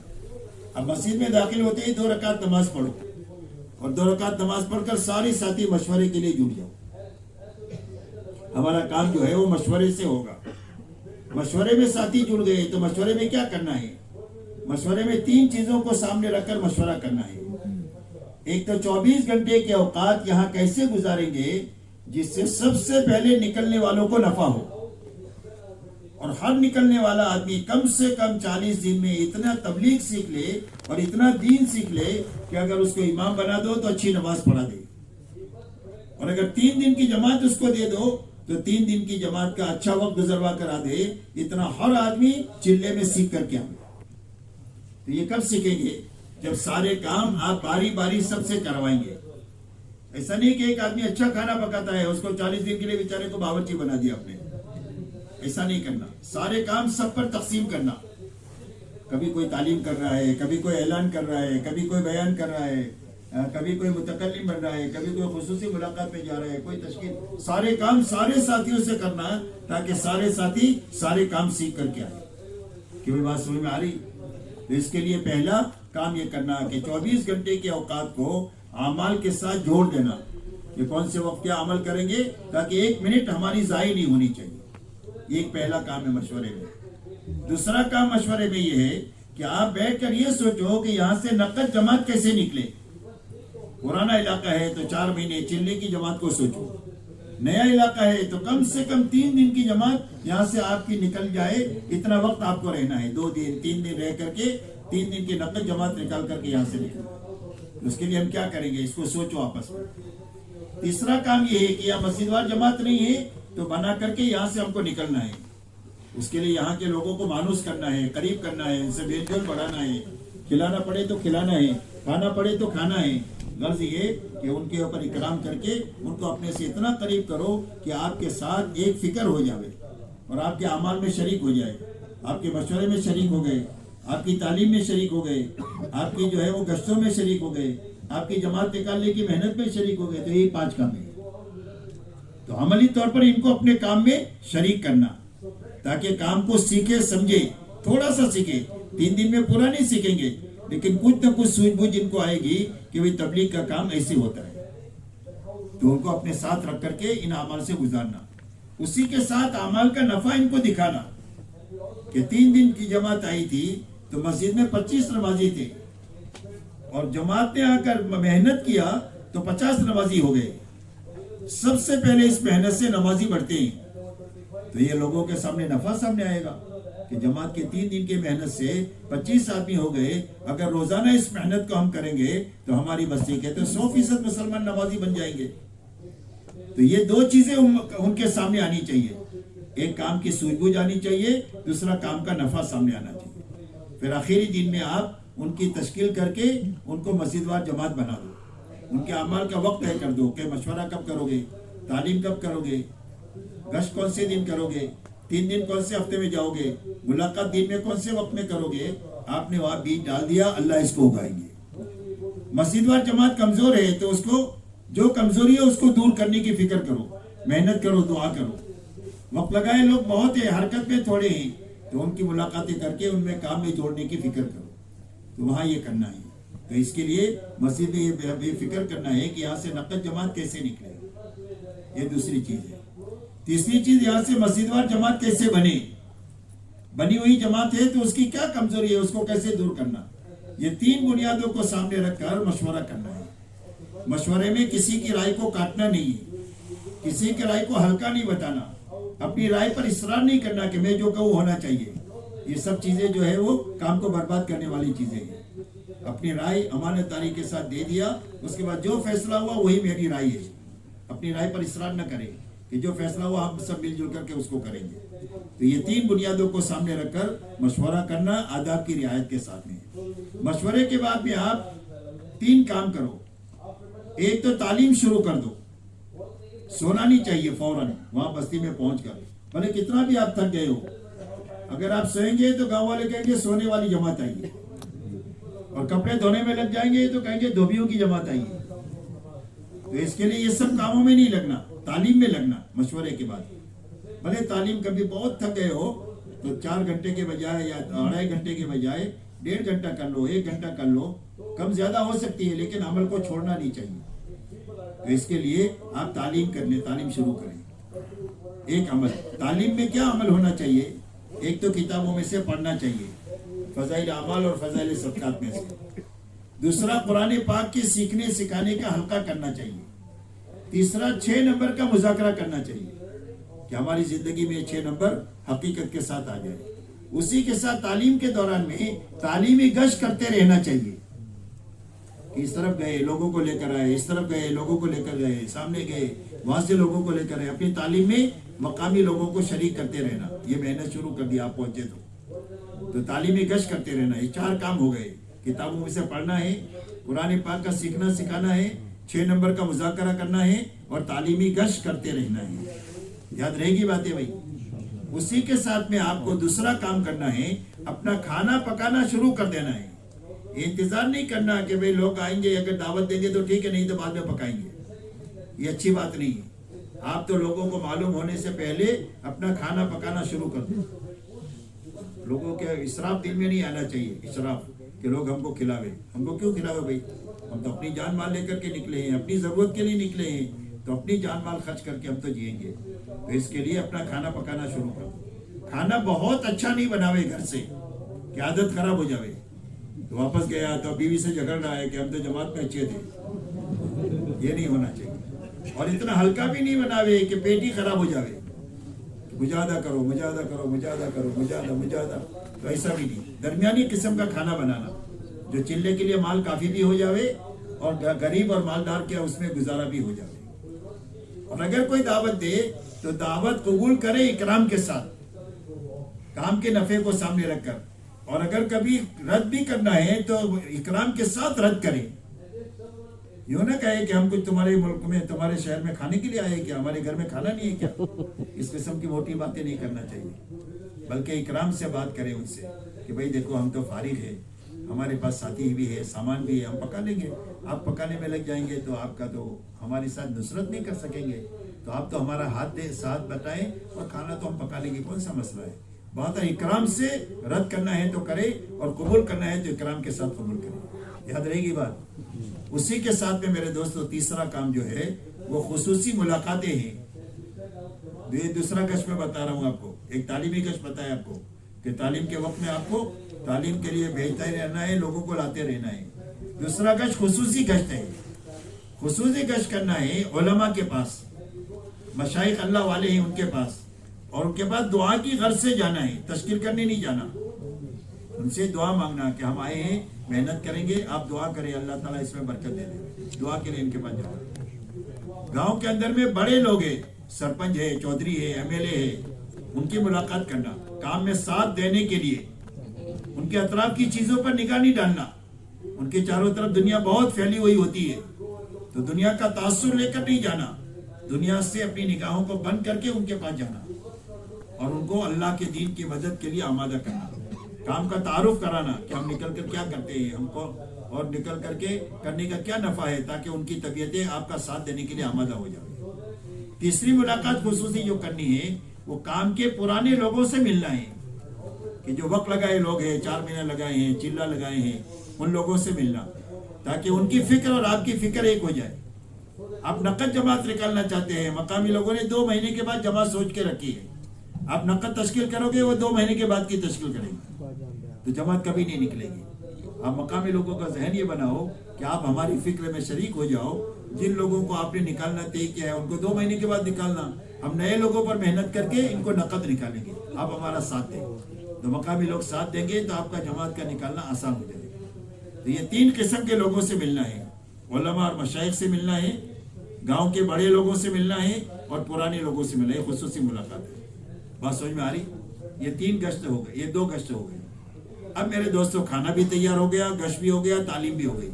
ایک ساتھ پوری جماعت مل کر کھا لے. پوری جماعت ایک ساتھ مل کر کھائے. یہ نہیں کہ تم کھا لو میں بعد میں کھاؤں گا. شیطان اسی راستے سے آتا ہے کہ بوٹی کھا لیا, میرے لیے شوربہ چھوڑ دیا. اچھی روٹی یہ لوگ کھا گئے, میرے لیے جلی ہوئی روٹی چھوڑ دیا. تو یہ سب جھگڑے کی چیزیں ہیں. اس لیے ایک ساتھ کچا پکا مل جل کر اللہ کی نعمت سمجھ کر بیٹھ کر کھا لیں. کھانے کو عیب نہ لگائے. جی چاہے تو کھا لے, نہیں چاہے تو چھوڑ دے. یہ حضور صلی اللہ علیہ وسلم کا معمول تھا. آپ نے کبھی کھانے کو عیب نہیں لگایا. اس لیے کہ کوئی باورچی تو ہے ہی نہیں, بیچارے سب سیکھنے والے ہیں. تبلیغ بھی سیکھ رہے, کھانا پکانا بھی سیکھ رہے, تو اس میں کچھ کچا پکا بھی ہو سکتا ہے, تھوڑا کبھی نمک مرچ زیادہ کم بھی ہو سکتی ہے. تو کسی کا عیب لگائے بغیر اپنا اکرام سے کھانا کھا لے جتنا کھانا ہے. اسی کے ساتھ تھوڑا سا قیلولہ بھی کر لے نماز سے پہلے. عام طور پر ظہر کے وقت میں مجمع آتا ہے, تو مجمع کی مسجد میں آنے سے پہلے ہمارے ساتھی نماز کی تیاری کر کے فارغ ہو کر بیٹھ جانا چاہیے صفوں میں. مقامی لوگ آ کر نہیں اٹھانا چاہیے کہ جماعت والے اٹھو اٹھو اذان ہو گئی, یہ نہیں ہونا چاہیے. ان کے آنے سے پہلے ہماری جماعت اٹھ کر اپنا وضو کر لے, استنجا کر لے اور اپنی صفوں میں بیٹھ کر ذکر میں, تسبیح میں, نماز کے انتظام میں لگ جائے. وہ جو جماعت اعمال کے ساتھ چلتی ہے وہ گاؤں میں بڑا لمبا اثر چھوڑ کر کے جاتی ہے. تو اب بستی والے آئے ہیں, ظہر کے بعد میں آپ تھوڑی سی بات کریں کہ بھئی ہمارے آنے کا مقصد اللہ کا دین ہے, ہماری زندگی میں اور امت میں آ جائے. اور وہ دین اس وقت میں آ سکے گا جب آپ ہمارا ساتھ دیں گے. ہم تو نئے لوگ ہیں, یہاں کسی کو جانتے نہیں ہیں, اور آپ یہاں کے سب لوگوں کو جانتے ہیں. آپ ساتھ دیں گے تو کام کرنا آسان ہو جائے گا. تو کون کون ہمارا ساتھ دیں گے؟ کوئی لمبی تقریر نہیں کرنا, 4 مہینے کی تشکیل نہیں کرنا پہلی مجلس میں. پہلی مجلس میں صرف ساتھ دینے کی تشکیل کرنا کہ جب تک ہم آپ کی مسجد میں ہیں کون کون ہمارا ساتھ دیں گے. جو 2 4 5 6 آدمی تیار ہو جائے ان کو آگے بڑھا دو. باقی لوگوں کو کہو کہ بھئی آپ کو شاید معلوم نہیں ہوگا کہ جماعت آئی ہے, تو آپ اپنے کاموں سے فارغ ہو کر اتنے بجے ہماری تعلیم ہوگی اس میں آپ شریک ہو جاؤ. ابھی گشت ہوگا اتنے وقت میں, اس گشت میں آپ ہمارے ساتھ شریک ہو جائیں, ان کو چھوڑ دو. یہ جو آپ کا ساتھ دینے کے لیے تیار ہوئے ہیں ان کے ساتھ آپ محنت کی ترتیب بنا لو. تو محنت کی کیا ترتیب بنانی ہے کہ یہاں سے نقد جماعت جو نکلے گی وہ اس محنت سے نکلے گی جس کو تشکیلی گشت کہتے ہیں, کہ ایک رہبر اور 2 ہمارے ساتھی. ایک رہبر ہمارے 2 ساتھی, 6 رہبر ہے اور ہمارے ساتھ میں 12 ساتھی ہے. 2 ساتھی کو ایک رہبر کے ساتھ لگا دو, 6 جماعت بنا دو اور گاؤں میں پھیل کر کے تشکیلی ملاقاتیں شروع کرو. جہاں لوگ ملے وہاں جاؤ, گھر پر ملے تو گھر پر جاؤ, کیرم کے اڈے پر ملے تو وہاں جاؤ, اور کھیل کود کے اڈے پر ملے تو وہاں جاؤ, کھیت میں ملے تو کھیت میں جاؤ, جہاں ملے وہاں جاؤ. اور جا کر ان کو ایمان کی بات سمجھاؤ, آخرت کی بات سمجھاؤ, دین میں کامیابی بے دینی میں ناکامی کی بات سمجھا کر ان کو اللہ کے راستے میں نکلنے کے لیے تیار کرو. تو یہ تشکیلی گشت اس کو کہتے ہیں, لوگوں کی تشکیل کرنا. لوگ بیان سے نہیں نکلتے, تشکیلی محنت سے لوگ جماعت میں نکلتے ہیں, اس کو تشکیلی گشت کہتے ہیں. ظہر کے بعد میں آپ کرو, عصر کے بعد بھی اگر عمومی گشت نہیں ہے تو عصر کے بعد میں بھی تشکیلی لائن کی محنت کرو. پھر مغرب کے بعد بھی عمومی گشت آپ کو کرنا ہے تو سارے ساتھی عمومی گشت میں شریک ہو جائے. یہ چوتھا گشت ہے عمومی گشت, کہ سارے مسلمانوں سے جا کر کے ملیں گے جہاں ملیں گے اور ان کو نقد مسجد میں لانے کی کوشش کریں گے. اب مغرب کے بعد میں بات کرنی ہے تو مشورے سے بات طے کریں کہ کون بات کرے گا. بات کرنے والا آدمی نماز ختم کرنے کا انتظار کرے. نماز پڑھ رہے لوگ اور بات شروع نہ کریں, آواز بلند نہ کرے مسجد میں کہ بھئی آگے بڑھ جاؤ نہیں, بلکہ پھیل کر کے نماز پڑھے اور بغیر آواز کے 2 ساتھیوں کو آپ جوڑ لیں گے تو مجمع جڑ جائے گا. بعد نماز پوری ہو گئی, اب اس کے بعد میں بات کریں. تو بات کرے تو 6 نمبر کے دائرے میں بات کریں, 6 نمبر سے باہر کی بات نہ کریں, سیاسی بات نہ کریں, جو حالات دنیا میں چل رہے وہ حالات حاضرہ پر بات نہ کریں, امت میں جو اختلافی باتیں ہیں اس کو نہ کریں, کسی دینی شعبے کی تنقیص نہ کریں, مسلمانوں کے عیوب نہ بیان کریں کہ مسلمان یوں کرتے ہیں, یہ نہ کریں, بلکہ 6 نمبر ایمان کا نفع سمجھائیں, اللہ کی بڑائی کو بولو, نماز پڑھنے کا نفع سمجھائے لوگوں کو, قرآن اور حدیث کی روشنی میں دین سیکھنے کا نفع سمجھاؤ, اللہ کا ذکر کرنے کا نفع سمجھاؤ, اخلاق کے ساتھ جینے کا نفع سمجھاؤ, اخلاص کا نفع سمجھاؤ, اللہ کے دین کی محنت کی جو ذمہ داری ہے وہ سمجھا کر امت کو اللہ کے دین کی نسبت کے لیے تیار کرو. تو 6 نمبر گنانا ضروری نہیں ہے, لیکن بات اس کے دائرے میں ہونی چاہیے. یا تو پہلے لوگوں کی بات کرو, نبیوں کی اور صحابہ کی, یا قیامت کی اور اس کے بعد کی بات کرو. آج کے زمانے کی کوئی بات نہیں کرنا, دنیا کی سیاست ہے نا, اس سیاست کی کوئی بات نہیں کرنا, حالات حاضرہ پر بات نہیں کرنا, مسلمانوں کے عیوب کو نہیں بیان کرنا کہ مسلمان یوں کرتے, کچھ نہیں کہنا, جو کرنا ہے وہ بتانا. بات سمجھ میں آ رہی بھائی؟ تو 6 نمبر میں بات کر کے پھر اس کے بعد ان کی تشکیل کرنا. جتنے دینی کام ہو رہے اس کی کسی کی برائی نہیں کرنا اور اس کو ہلکا نہیں بتانا. کبھی حق کے مخالف نہیں ہوتا, حق کے معاون ہوتا ہے. جتنے دینی کام جس انداز میں بھی ہو رہے ہیں وہ سب ہمارے کام ہیں, وہ ہمارے معاون ہیں, ہمارے محسن ہیں. اگر وہ نہیں کرتے تو ہم کو کرنا پڑتا. تو اس کے لیے کسی بھی دینی کام کو ہلکا نہیں بتانا اور یہ کر کے تشکیل کرنا. اب جو لوگ تیار ہو گئے ہیں ان کو وصول کرنا. یہ وصولی گشت ہے, 5واں گشت یاد رہے گا. گشت ایک تعلیمی گشت ہے تعلیم کے وقت میں, پھر خصوصی گشت ہے, پھر جماعت نکالنے کے لیے تشکیلی گشت ہے, پھر ایک عمومی گشت ہے عصر یا مغرب کے بعد, اور پھر ایک وصولی گشت ہے. جن لوگوں نے نام لکھائے ہیں ان کو گھر پر جا کر کے ان کو بستر کے ساتھ تیار کر کے لے کر کے آنا. آپ جاؤ گے تو عذر بتائیں گے, یہ ہو گیا یہ ہو گیا, تو عذر کو آپ حل بتاؤ, عذر کو کاٹنا نہیں کہ بھئی میرے تو وہ کہے گا میرے والد صاحب میرے بیمار ہے, بولے کیا رہے مری تو جائیں گے اور کیا ہوگا. اس قسم کی بات نہ کریں, بلکہ ان سے یہ کہیں کہ بھئی آپ کے گھر میں آپ کے بھائی بھی ہوں گے, وہ ان کی دیکھ بھال کریں, آپ اللہ کے راستے میں جائیں, آپ دعا مانگیں, یہاں دعا کریں, انشاءاللہ کام ہو جائے گا. ایسا اچھا انداز میں لوگوں کو عذر کا حل بتا کر کے اللہ کے راستے میں نکال کر کے تیار کر کے ان کو لے آئے. بات سمجھ میں آ رہی بھائی؟ اور باقی دنیا کی بنیاد پر نہ اٹھائیں. کوئی کہے گا کہ میرا تو مقدمہ ہے, تو آپ یہ کہو گے نکل مقدمے میں جیت جائے گا. یہ نہیں کہنا کبھی کو. کسی کو دنیا کی بنیاد پر نہیں اٹھانا, سب کو آخرت کی بنیاد پر اٹھاؤ. لیکن یقین رکھو کہ جس کی آخرت بنے گی اللہ اس کی دنیا ضرور اچھے سے اچھی بنا دے گا. یہ یقین رکھنا چاہیے ہم کو. تو اس کے لیے یہ موعود ہے, اس کو موعود کو مقصود نہیں بنائیں گے بلکہ مقصود آخرت کو بنائیں گے, اور یقین رکھیں گے کہ اللہ ہماری دنیا بھی بنا دیں گے اس کی برکت سے. تو اس کے لیے یہ وصولی گشت ہے, یہ دن بھر کے کام ہے. اور یہ اس کی مثال ایسی ہے جیسے کسان زمین پر محنت کرتا ہے, ہل چلاتا ہے, بیج ڈالتا ہے, کھاد ڈالتا ہے, یہ دن بھر کی محنت ہے. اور رات کو پھر اچھا وقت لے کر اٹھنا ہے. دن بھر تھکنا ہے اور رات کو اچھا وقت لے کر اٹھنا ہے, اور اٹھ کر اچھی نماز پڑھنا, لمبا قیام کرے, لمبا رکوع کرے, لمبا سجدہ کرے, اور اچھی نماز پڑھنے کے بعد اللہ کے سامنے آہوزاری میں لگے. جب دن بھر محنت کی ہوگی تو اللہ کو کچھ کہنے کو جی چاہے گا. محنت کے بعد زبان کھلتی ہے, محنت کے بغیر کیا زبان کھلے گی. تو دن بھر تھکے اور رات کو اللہ سے کہیں, تو جو کہو گے اللہ وہ کر دیں گے. یاد رکھو, جن لوگوں پر محنت کی ہے ان کا نام لے کر دعا مانگو کہ اللہ ان کا نکلنا آسان کر دے, تو آپ کی دعا کی برکت سے اللہ ان کا نکلنا آسان کر دیں گے. اور آپ ان بستی والوں کے لیے, اپنی بستی والوں کے لیے, پوری امت کے لیے اور ساری انسانیت کے لیے دعا مانگو. اس راستے میں دعائیں ایسی قبول ہوتی ہے جیسے انبیاء بنی اسرائیل کی دعائیں قبول ہوتی تھی. یہ قبولیت کے رخ پر آپ پڑے ہیں. تو اس کے لیے خوب اللہ سے رات کو اٹھ کر کے دعا مانگنا. یہ رات کو دعا مانگنا, نماز پڑھنا ایسا ہے جیسا کھیتی کو پانی دینا. محنت بہت کیا لیکن پانی نہیں دیا تو کھیتی اگے گی بھائی؟ کیوں بھائی اگے گی؟ نہیں اگے گی. تو کیا کرنا پڑتا ہے؟ پانی چھوڑنا پڑتا ہے. تو رات کو آنسوؤں کا پانی چھوڑنا, اللہ کے سامنے آنسو بہانا, رونا نہیں آئے تو رونے کی شکل بنانا, تو بھی کام ہو جائے گا. تو اس کے لیے اللہ کے سامنے رات کو خوب نماز دعا میں لگنا. اس طریقے سے اپنا اچھا وقت لگانا ہے کہ جس میں ہم کو کام بھی سمجھ میں آئے, دین بھی سمجھ میں آئے, کام کرنے کا سلیقہ بھی آئے, اور دین پر چلنے کی طاقت بھی پیدا ہو جاوے. ایسا اچھا وقت لگانا ہے کہ بھائی لگائیں گے انشاءاللہ. اور مقامی لوگ بھی یہ 6 نمبر اپنی زندگی میں لانے کی انشاءاللہ کوشش کریں گے کہ بھائی کریں گے. آپ حضرات جو واپس جا رہے ہیں اس نیت کے ساتھ میں کہ جلدی سے جلدی تیاری کر کے انشاءاللہ 4 مہینہ جائیں گے. کہ بھائی ارادہ ہے, کس کا ارادہ ہے کہ 4 مہینہ لگائیں گے انشاءاللہ؟ ماشاءاللہ پورے مجمع کا ارادہ ہے. اب 4 مہینہ لگانے کے لیے میرے دوستو ایک کام آپ کو یہ کرنا ہے کہ نکلنے کا وقت طے کرنا ہے. مہینہ, 2 مہینہ, 6 مہینہ, جب آپ کے لیے آسانی ہو وہ وقت طے کرنا ہے. دوسرا کام صدقہ کرنا ہے. تیسرا کام مسجد وار جماعت کے پاس 50-100 یورو جمع کرانا ہے کہ میں 4 مہینہ جانے کے لیے تیار ہوں, فلانی تاریخ میں یہ میرا بیانہ جمع کرو.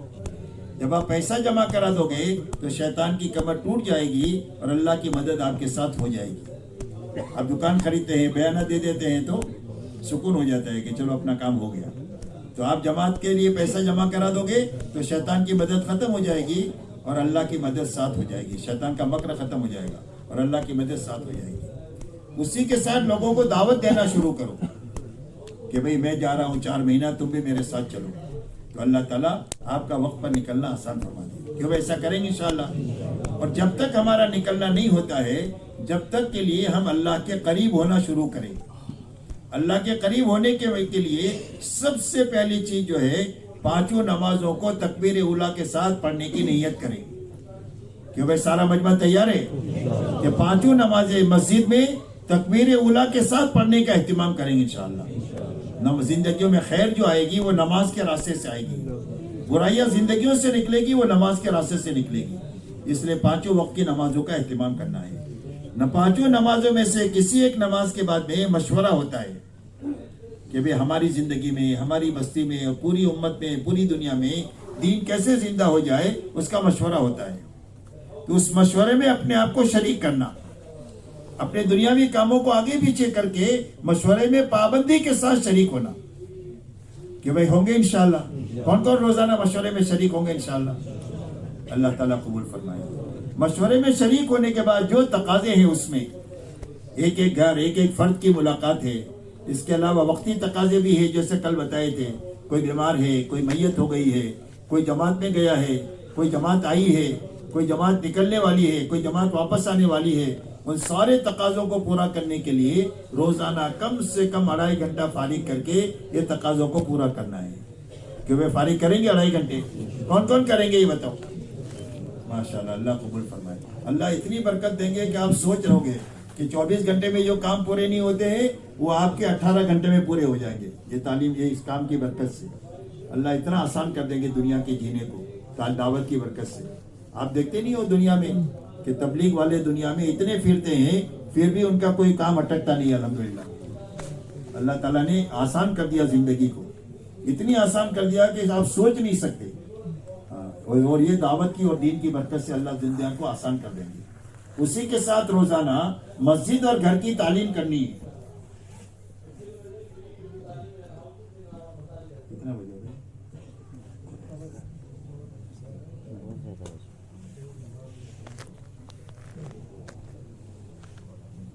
لگے رہو مولوی صاحب, کوئی ٹینشن نہیں.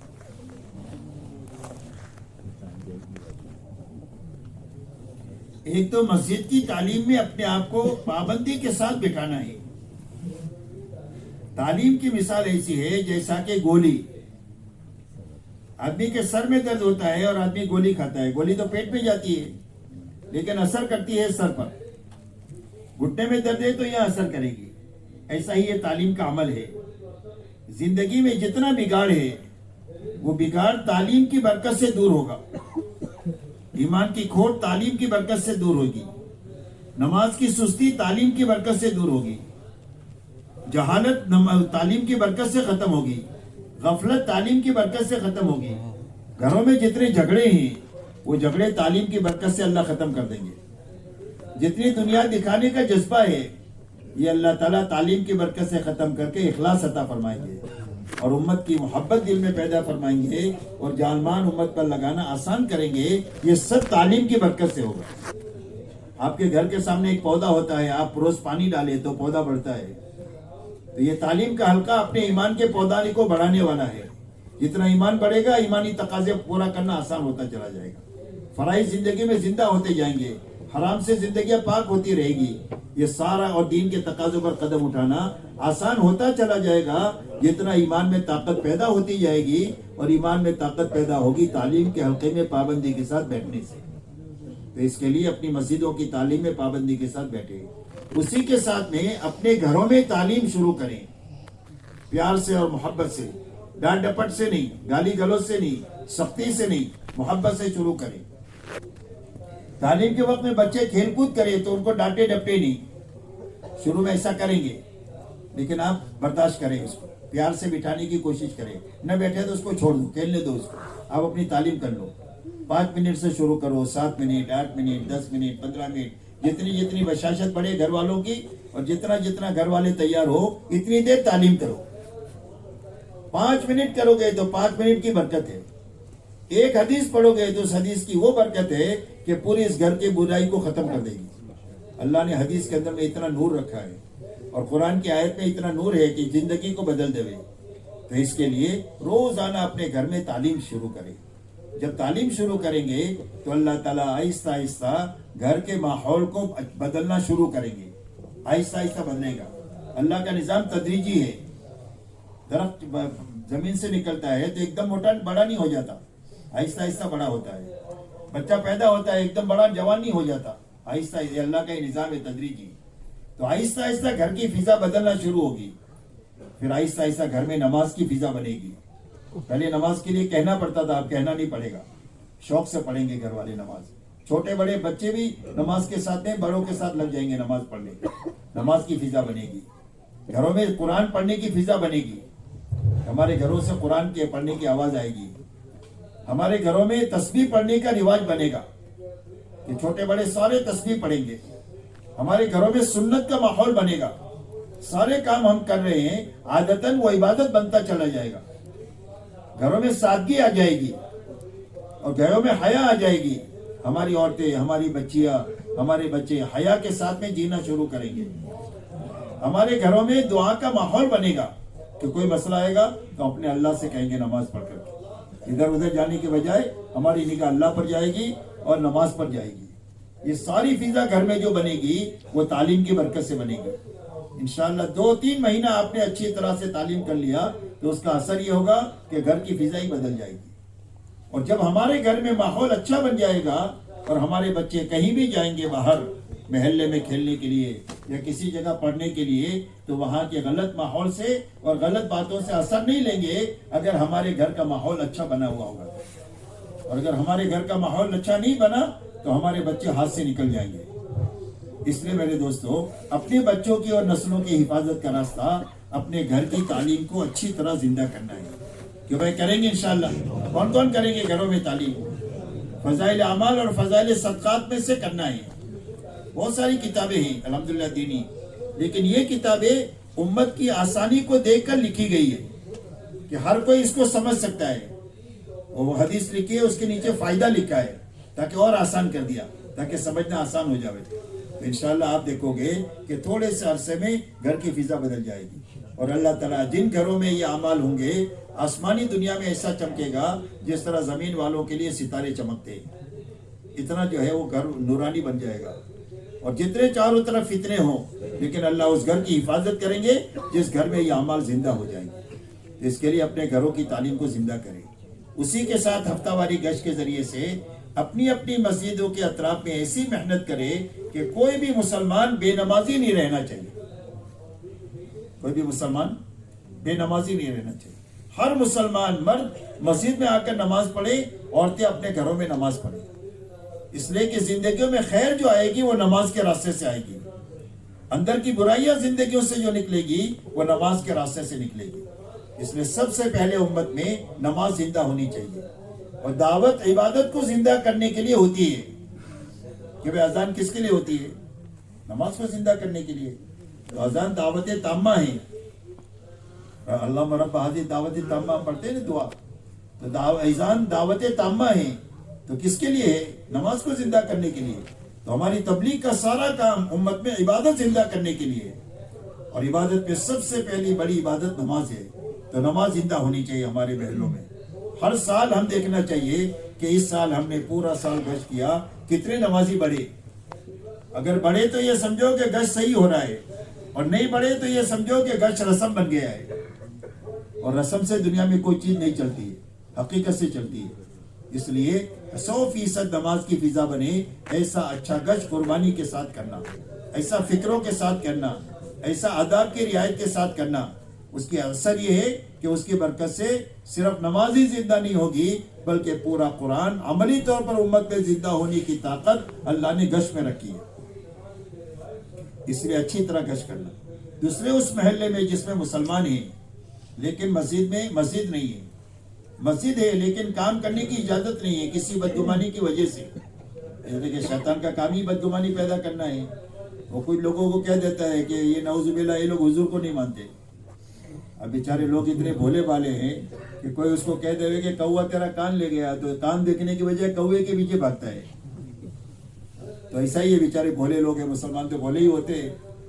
تو یہ تحقیق نہیں کرتے کہ یہ بات صحیح ہے کہ غلط ہے, لوگوں کی باتوں میں آ جاتے ہیں. حالانکہ ہمارا کام تو اوپن ہے.